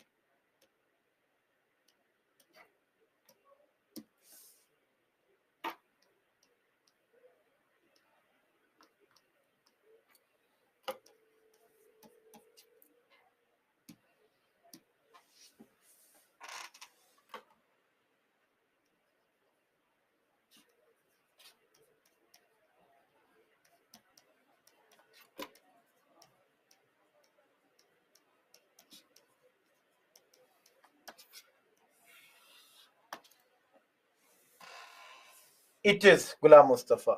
Any day it is much more tougher. Everyone, our next topic. And all of you, Chaitanya, write the mail. I'll look into this. Right now, I cannot do anything. I think it should have been sent, but still, I'll look into this. Everyone, if this slide, by the time in the next 25 minutes when I'm done, if you remember this slide, no need to look into the book for this chapter. This slide alone will be more than sufficient. No other source is needed. So everyone, for the next 20-25 minutes, focus on this slide. Now, if you see here,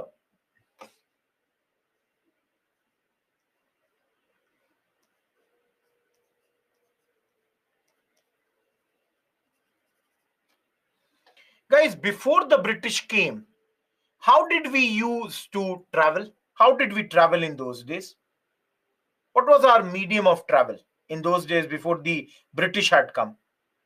Okay, some people are saying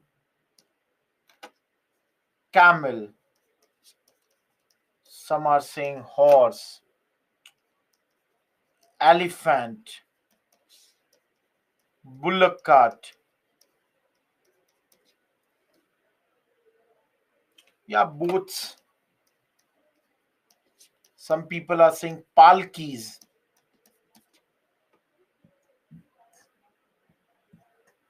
Of course, guys, I'm not going to say there was no walking.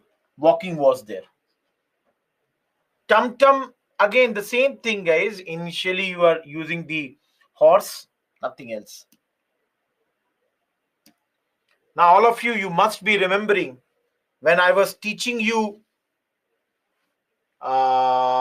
which chapter? Panipat. Guys, I had mentioned in Panipat, the reference was given to Grand Trunk Road. Do you remember this? All of you.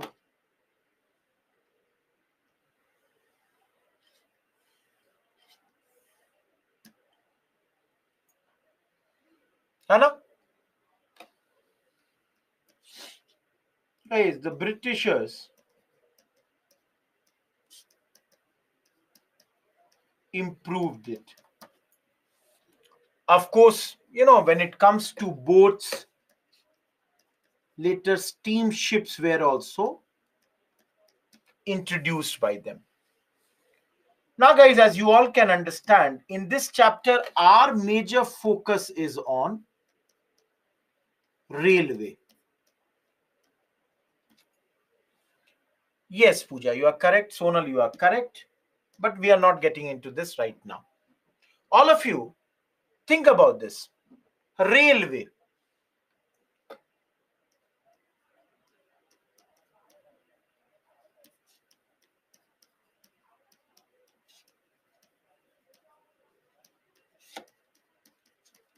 Guys, first time in 1831 in Madras, suggestion was made that let us construct railways for India. But then you all can see at this moment they said railway wagon will be drawn by the horse. Their point was that let us use the horses to draw these railway wagons. So clearly, guys, you can see they did not want to bring their technology to India. But within 3 years, they proposed steam-driven railways for our country. So for the first time, they had proposed steam-driven railways as far as India is concerned. Now, all of you, for a second, imagine why they would have made these changes. That in 3 years, they have completely changed their ideology. Why would they be thinking? Good supply, fast moving of goods, okay, for their own trade, speed up, looting, okay. Guys, think for a second. Rohit Kumar is an Englishman who had constructed railways in Britain. Now, all of you, don't you think Rohit Kumar would be very interested to build railways in India also because he has chances of high profit in India? All of you think about this. Similarly, think that Rohit Kumar is a textile manufacturer and has made a lot of money. So don't you think he will also invest in railway in India? Because that way, raw material will move quickly and will come to India, come to Britain, which will ultimately help him only. So all of you remember, this proposal was given strong support by England's railway promoters, those who had money, that is financiers, and even textile manufacturers. Now, some people have already written, like Abdullah has written it. Guys, these people, they were assured that there will be a guaranteed return of minimum 5% by Government of India on their capital. Everyone, are you getting this point? Everybody has been promised, do not worry about your investment. Your investment is safe. We are going to give you a minimum 5% return at this point of time. All of you, any doubt with this? Every one of you, any doubt with this?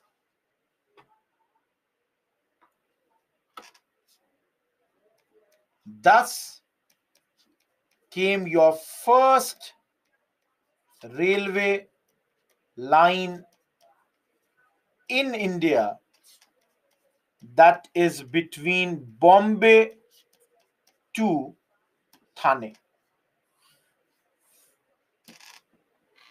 Everyone, annually, Gaurav, 5% monthly would be a huge sum. How can you even promise that thing? This is in 1853. Now, everyone, listen to me very carefully. It is not that this is the first railway line. This is basically the first railway line where human movement could be done. People could move from one place to another. All of you remember, for goods and all, small lines they had made earlier also. On this around 34-kilometer length, this was done. So human movement means this is a passenger train. each one of you, who is the Governor General at this point of time?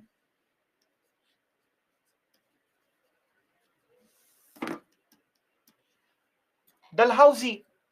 Harshita, not correct. Dalhousie is the Governor General who has given his 100% support to this.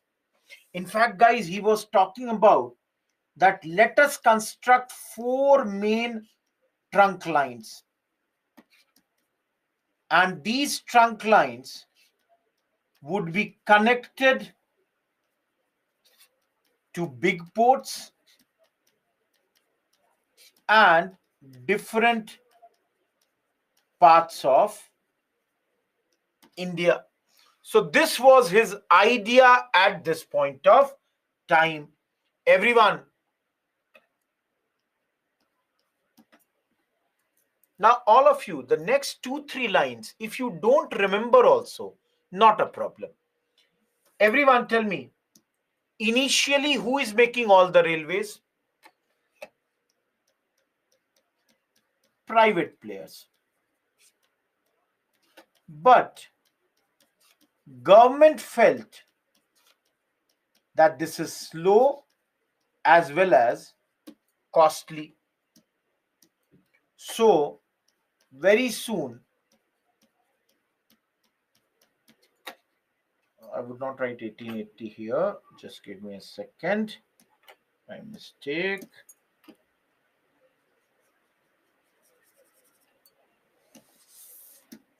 So GOI took it in its own hands. Now, very soon, by 1880, both private plus government started to build the railways. And finally, by 1905, 28,000 miles of railway were constructed. Guys, 28,000 miles is equivalent to, in those days, Mohan, government of India is British. Britishers are ruling on us. So government of India is the British government. So 28,000 is equivalent to almost 44,000 kilometers of railway. Everyone, any doubt till here?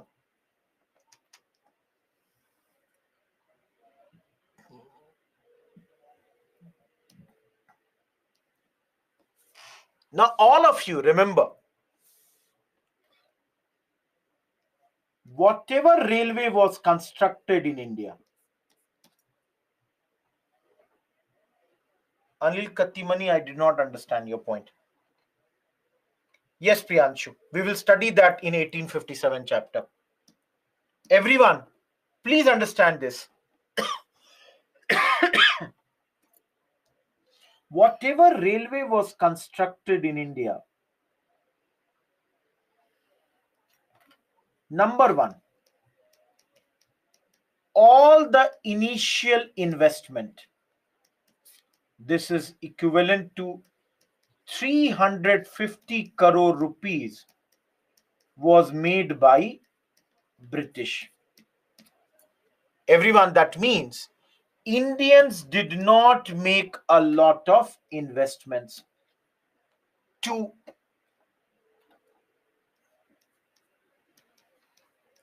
initially they were financially losing.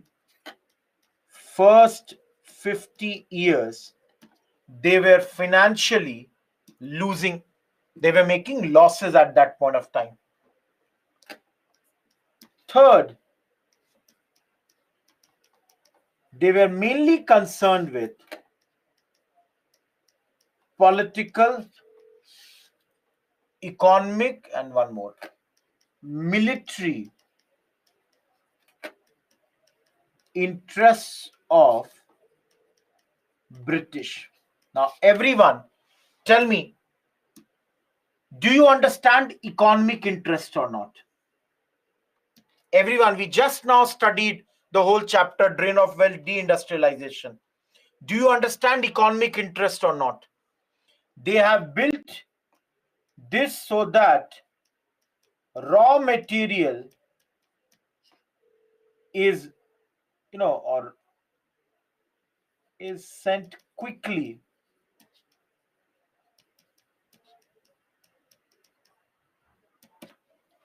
Guys, we study or not? Freight rates were also discriminatory.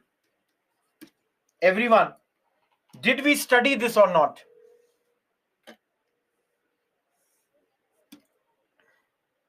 Now, all of you, what is military interest? Think about this. What is military interest? Guys, why was railway lines built in Burma or northwest India? All of you, for the quick movement of soldiers, isn't it? Everyone, tell me, don't you think this is because quick movement of soldiers they wanted to do? Everyone, am I clear or not? Third, each one of you, can you tell me any political? No, they won Burma, they fought in Burma, Faza. Everyone, do you understand political benefits?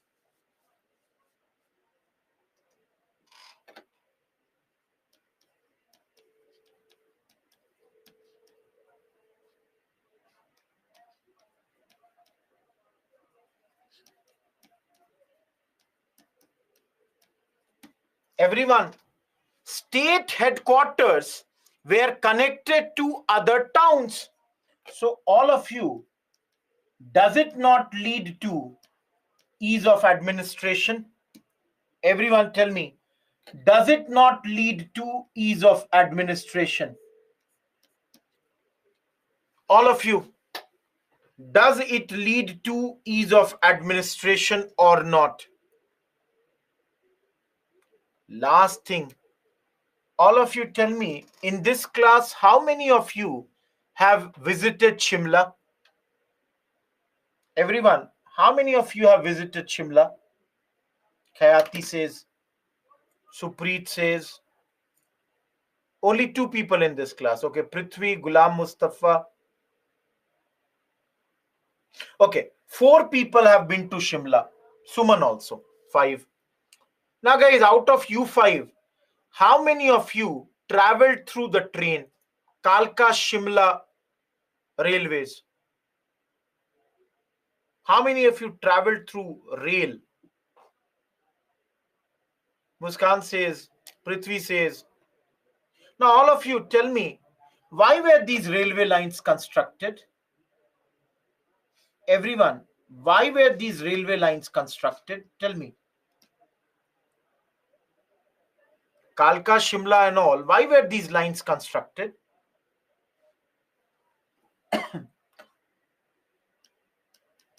Guys, Shimla was the second capital of India, isn't it? Shimla was the second capital of India.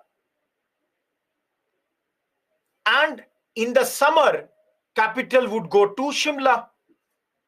So the entire administration would move towards North India from Delhi to Shimla. So all of you, are you getting my point? These railway lines would have helped in the administration also. Everyone, is it clear or not? Think about this. Railways are being constructed for this point only in those days.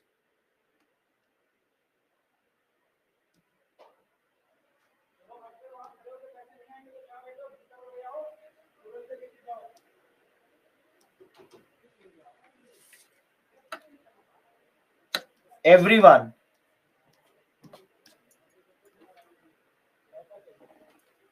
We are done with this part of the chapter, transport.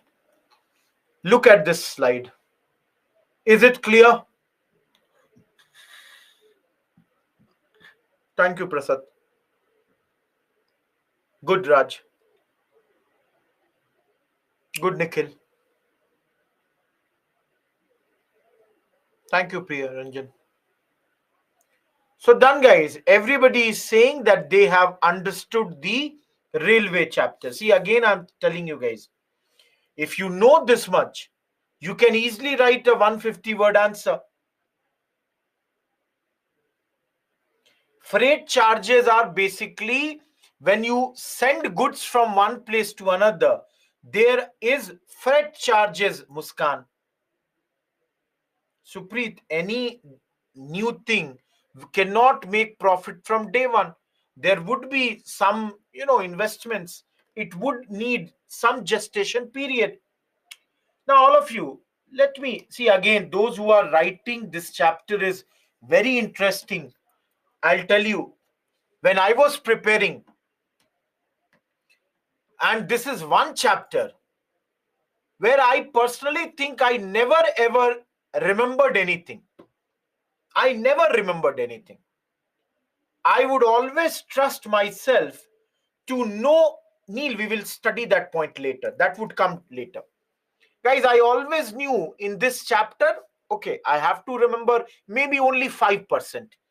Rest 95%, let any question come. I will think on the spot, write the answers. So this is a very easy chapter. No, I went till the interview stage in 2014.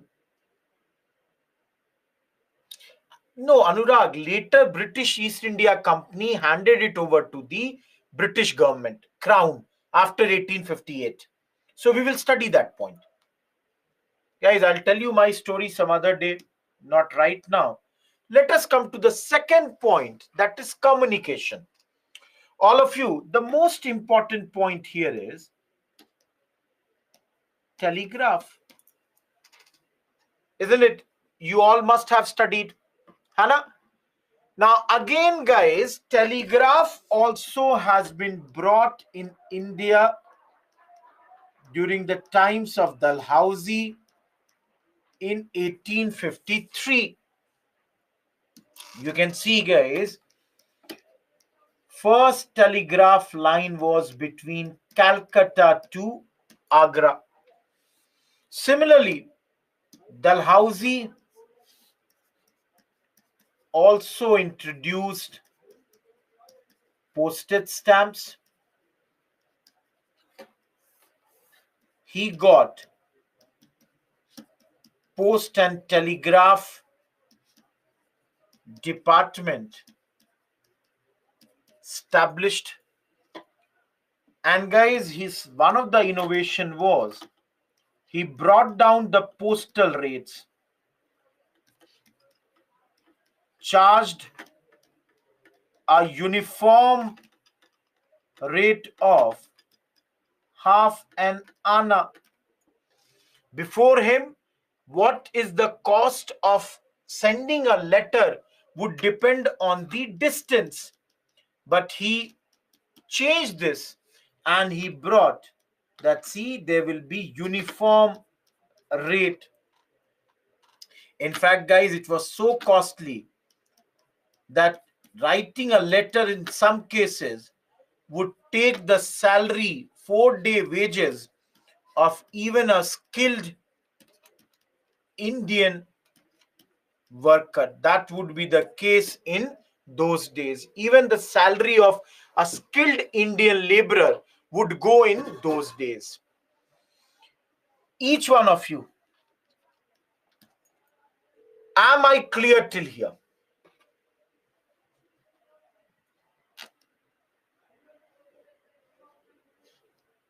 This is 9th page number.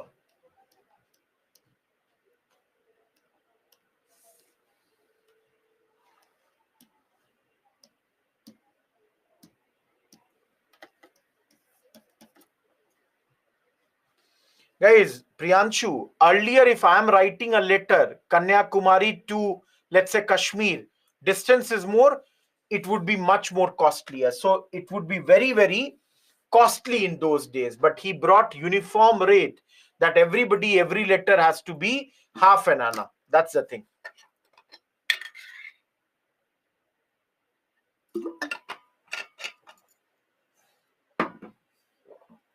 No, Harshita, printing press, if you remember, in the first class only I told you that the printing press had come during the times of Portuguese, 1550s.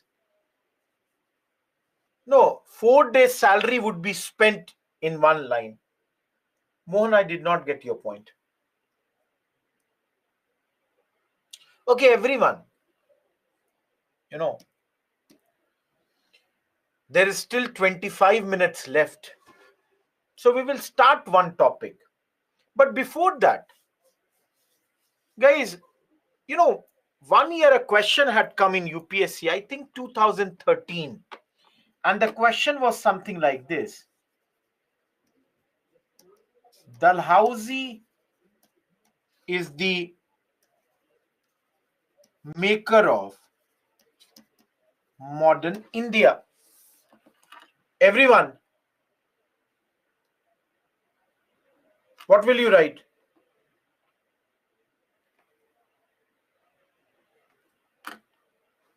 Everyone, what will you write?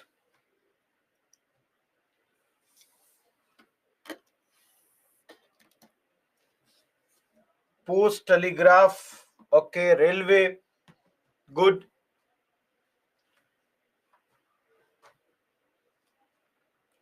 Now let me tell you guys, how many of you have heard about something called pestle framework? How many of you have heard about pestle framework?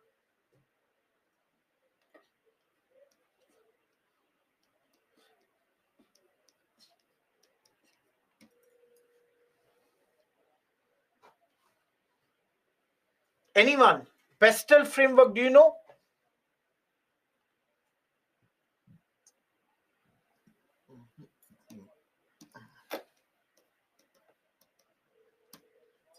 Political. Okay, those who are saying social, economic,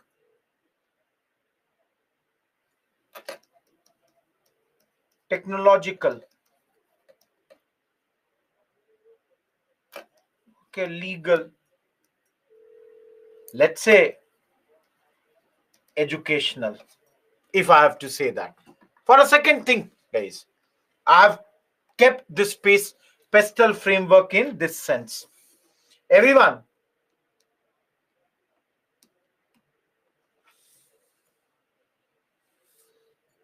that's what I thought. I had made a mistake here.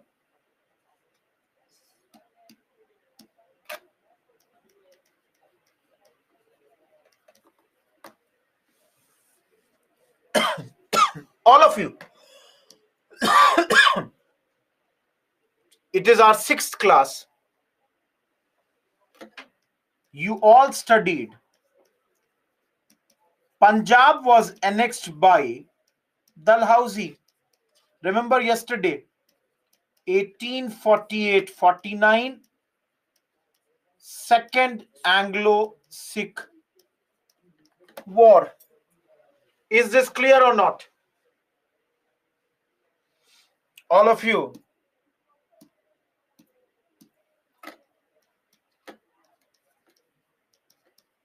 Economic.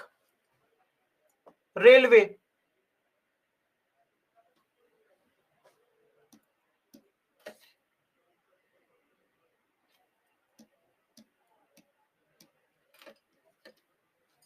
Railway. Okay, guys, just now I told you technological. Telegraph. If you want to add postal stamps, PNT department. All of you, can you see this? Guys, you have not studied But let me tell you, later you will study Widow Remarriage Act. Similarly, Girls Education, PWD, Gangetic Canal.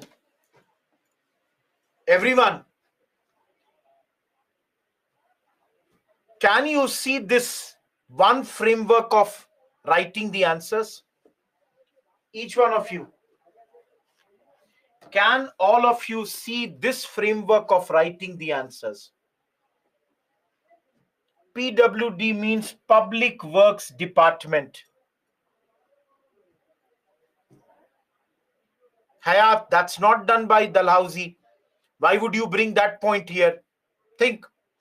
Now, all of you, if you want, though it is not that easy, but this is also legal.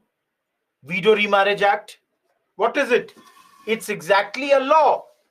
So you can put this under the law also. If you want, you can bring it under the legal point. Guys, you have not studied right now, but you will study later a philosophy or a point known as doctrine of lapse. Just now we did Sai Dinesh, Post and Telegraph Department. No, how can that be social, Kathy? That keep it under economic only. Or technological. Economic, it's better. Everyone, can you use these frameworks to write answer? Prithvi is asking how Punjab annexation leads to modern India. No, Faiza. Question is Dalhousie. Dalhousie is between this period only. Everyone, in history, very tough that you will get environmental points. Please remember, in history, it is very tough to get environment. So you will not write environmental points. Gaurav, I said 3 times, Post and Telegraph Department. Those who are asking, tell me, if this is modern map of India, had Punjab not been a part of India, our map would have been something like this. So do you think this is modern or this is modern? Think, guys, did he not annex these areas and give us a political shape? Prithvi, I did not get your point. Oh, this is modern. Dalhousie has brought that. He constructed it, Rakesh. All of you, second method of writing the answers. Who did not attend subsidiary alliance?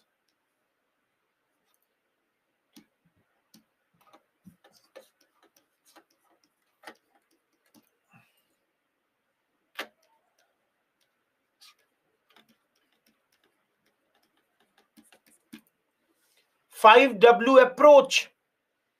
Everyone, ask yourself what, when, where, why.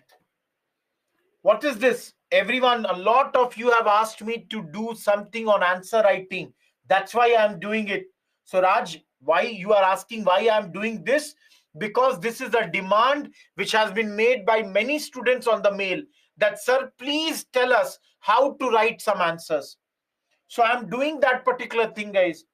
So if you look at subsidiary alliance, the first question, who brought it? Wellesley. When did he bring? 1798 to 1805. Why did he bring? Because there was a threat of Napoleon. Where did he bring it? First place Hyderabad, of course Awadh, and etc. etc.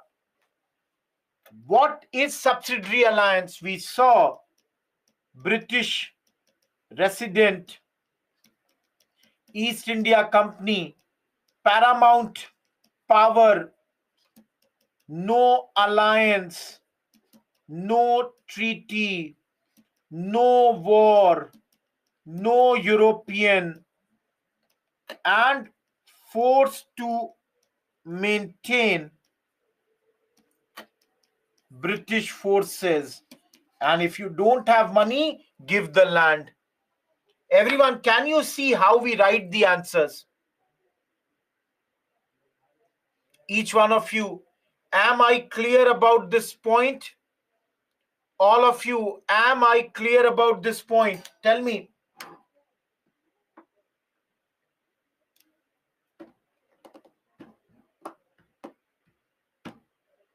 That's all. I've already taught Hayat, so I'm not writing everything. Now, guys, how can I make any answer better? In some answers, like all of you, you remember I talked to you a question, why so many battles in Panipat? Everyone, I would write this answer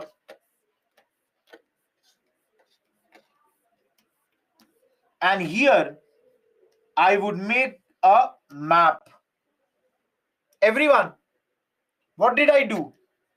I added a map here. In some questions, you can also add a flow chart. If possible, why not a flow chart? So,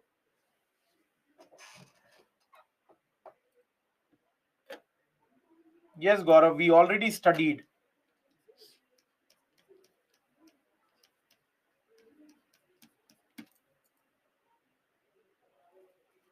Guys, I'll write my answer in point structure. What is point? I write something, I underline it. I would use different pen to underline something. I would write maybe at times small points, explain it, leave this much space, and then keep on explaining. Everyone, am I clear about this? All of you.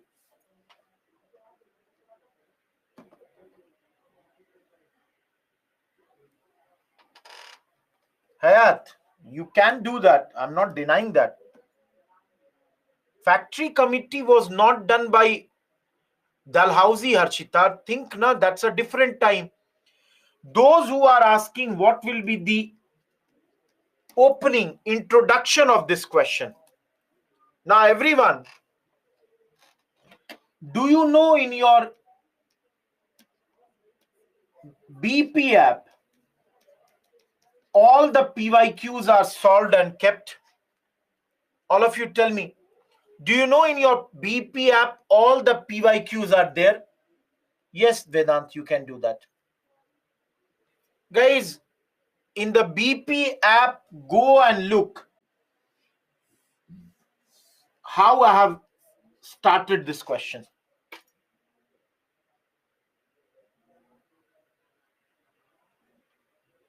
Everyone, am I clear about this?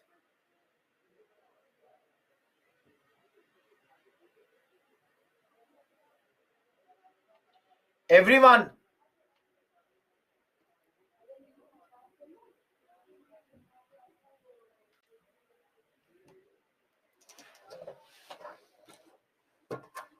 guys, those who do not know where the PYQs are, please write again a mail to me on kumar.rohit@byju's.com. It is 7:49. I'll stop my class here. I hope you are happy. You enjoyed present day lecture. Personally, I enjoyed a lot because I don't have to mug up anything. I have to understand and I can write anything that I want.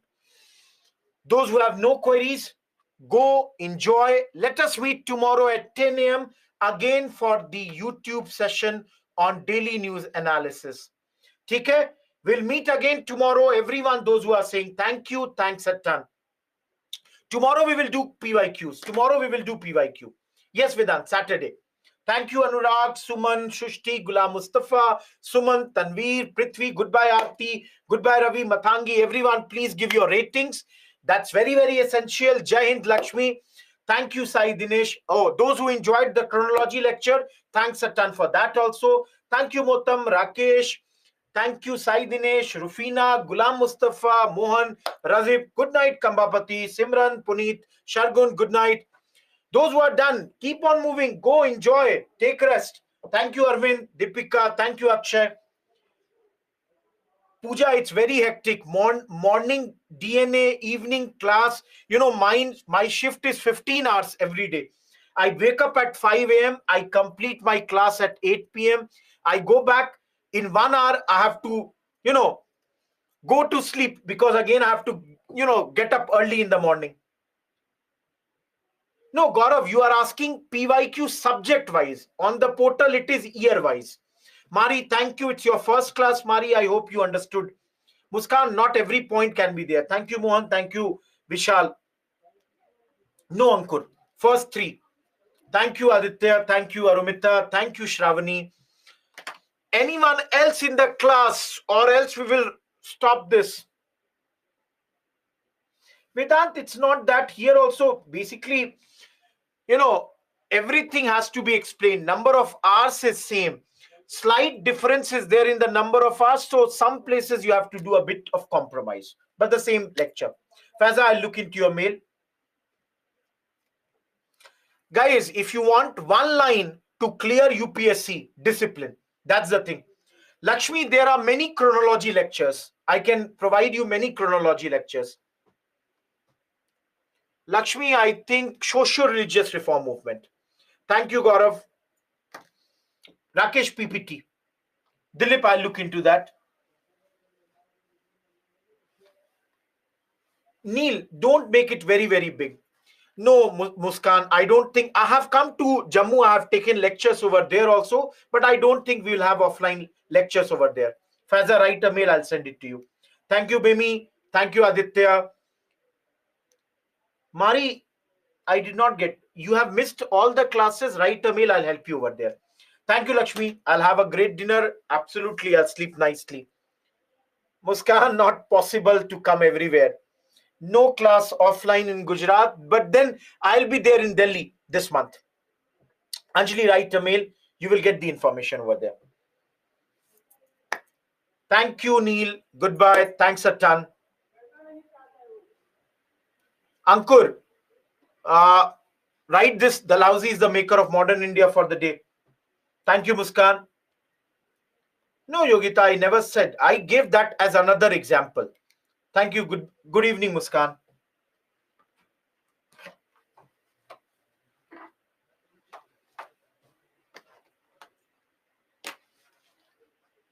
Thank you, Aditya. You are feeling good. I'm happy. Let me pack my bag.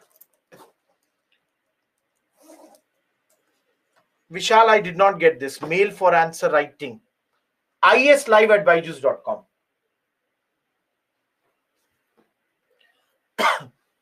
Thank you, Ankur. Goodbye, Shushti. Thank you, Gulam Mustafa. I'll try another book tomorrow, Faza. I'll try another book. Anyone still in the class? Is there anyone still in the class? Otherwise, I'll wrap up the session. Please, if there is anyone, please drop if you have no question. Thank you, Ankur. Good night, Rakesh. See, I've answered everybody's query. I don't think anyone's query is left. Even though there is 5 more minutes for this class, I don't think anything is left. I'll try, Aditya. Every day I'll try one more book. Definitely.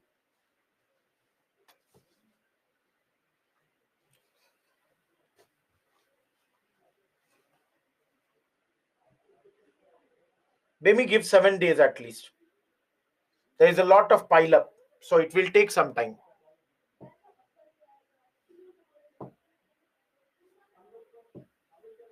I have no queries from your side. Should I wrap my session, guys?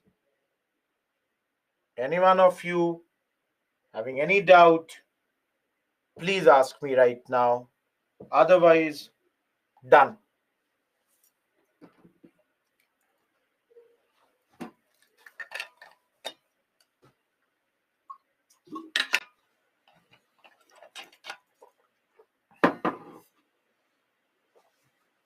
Okay.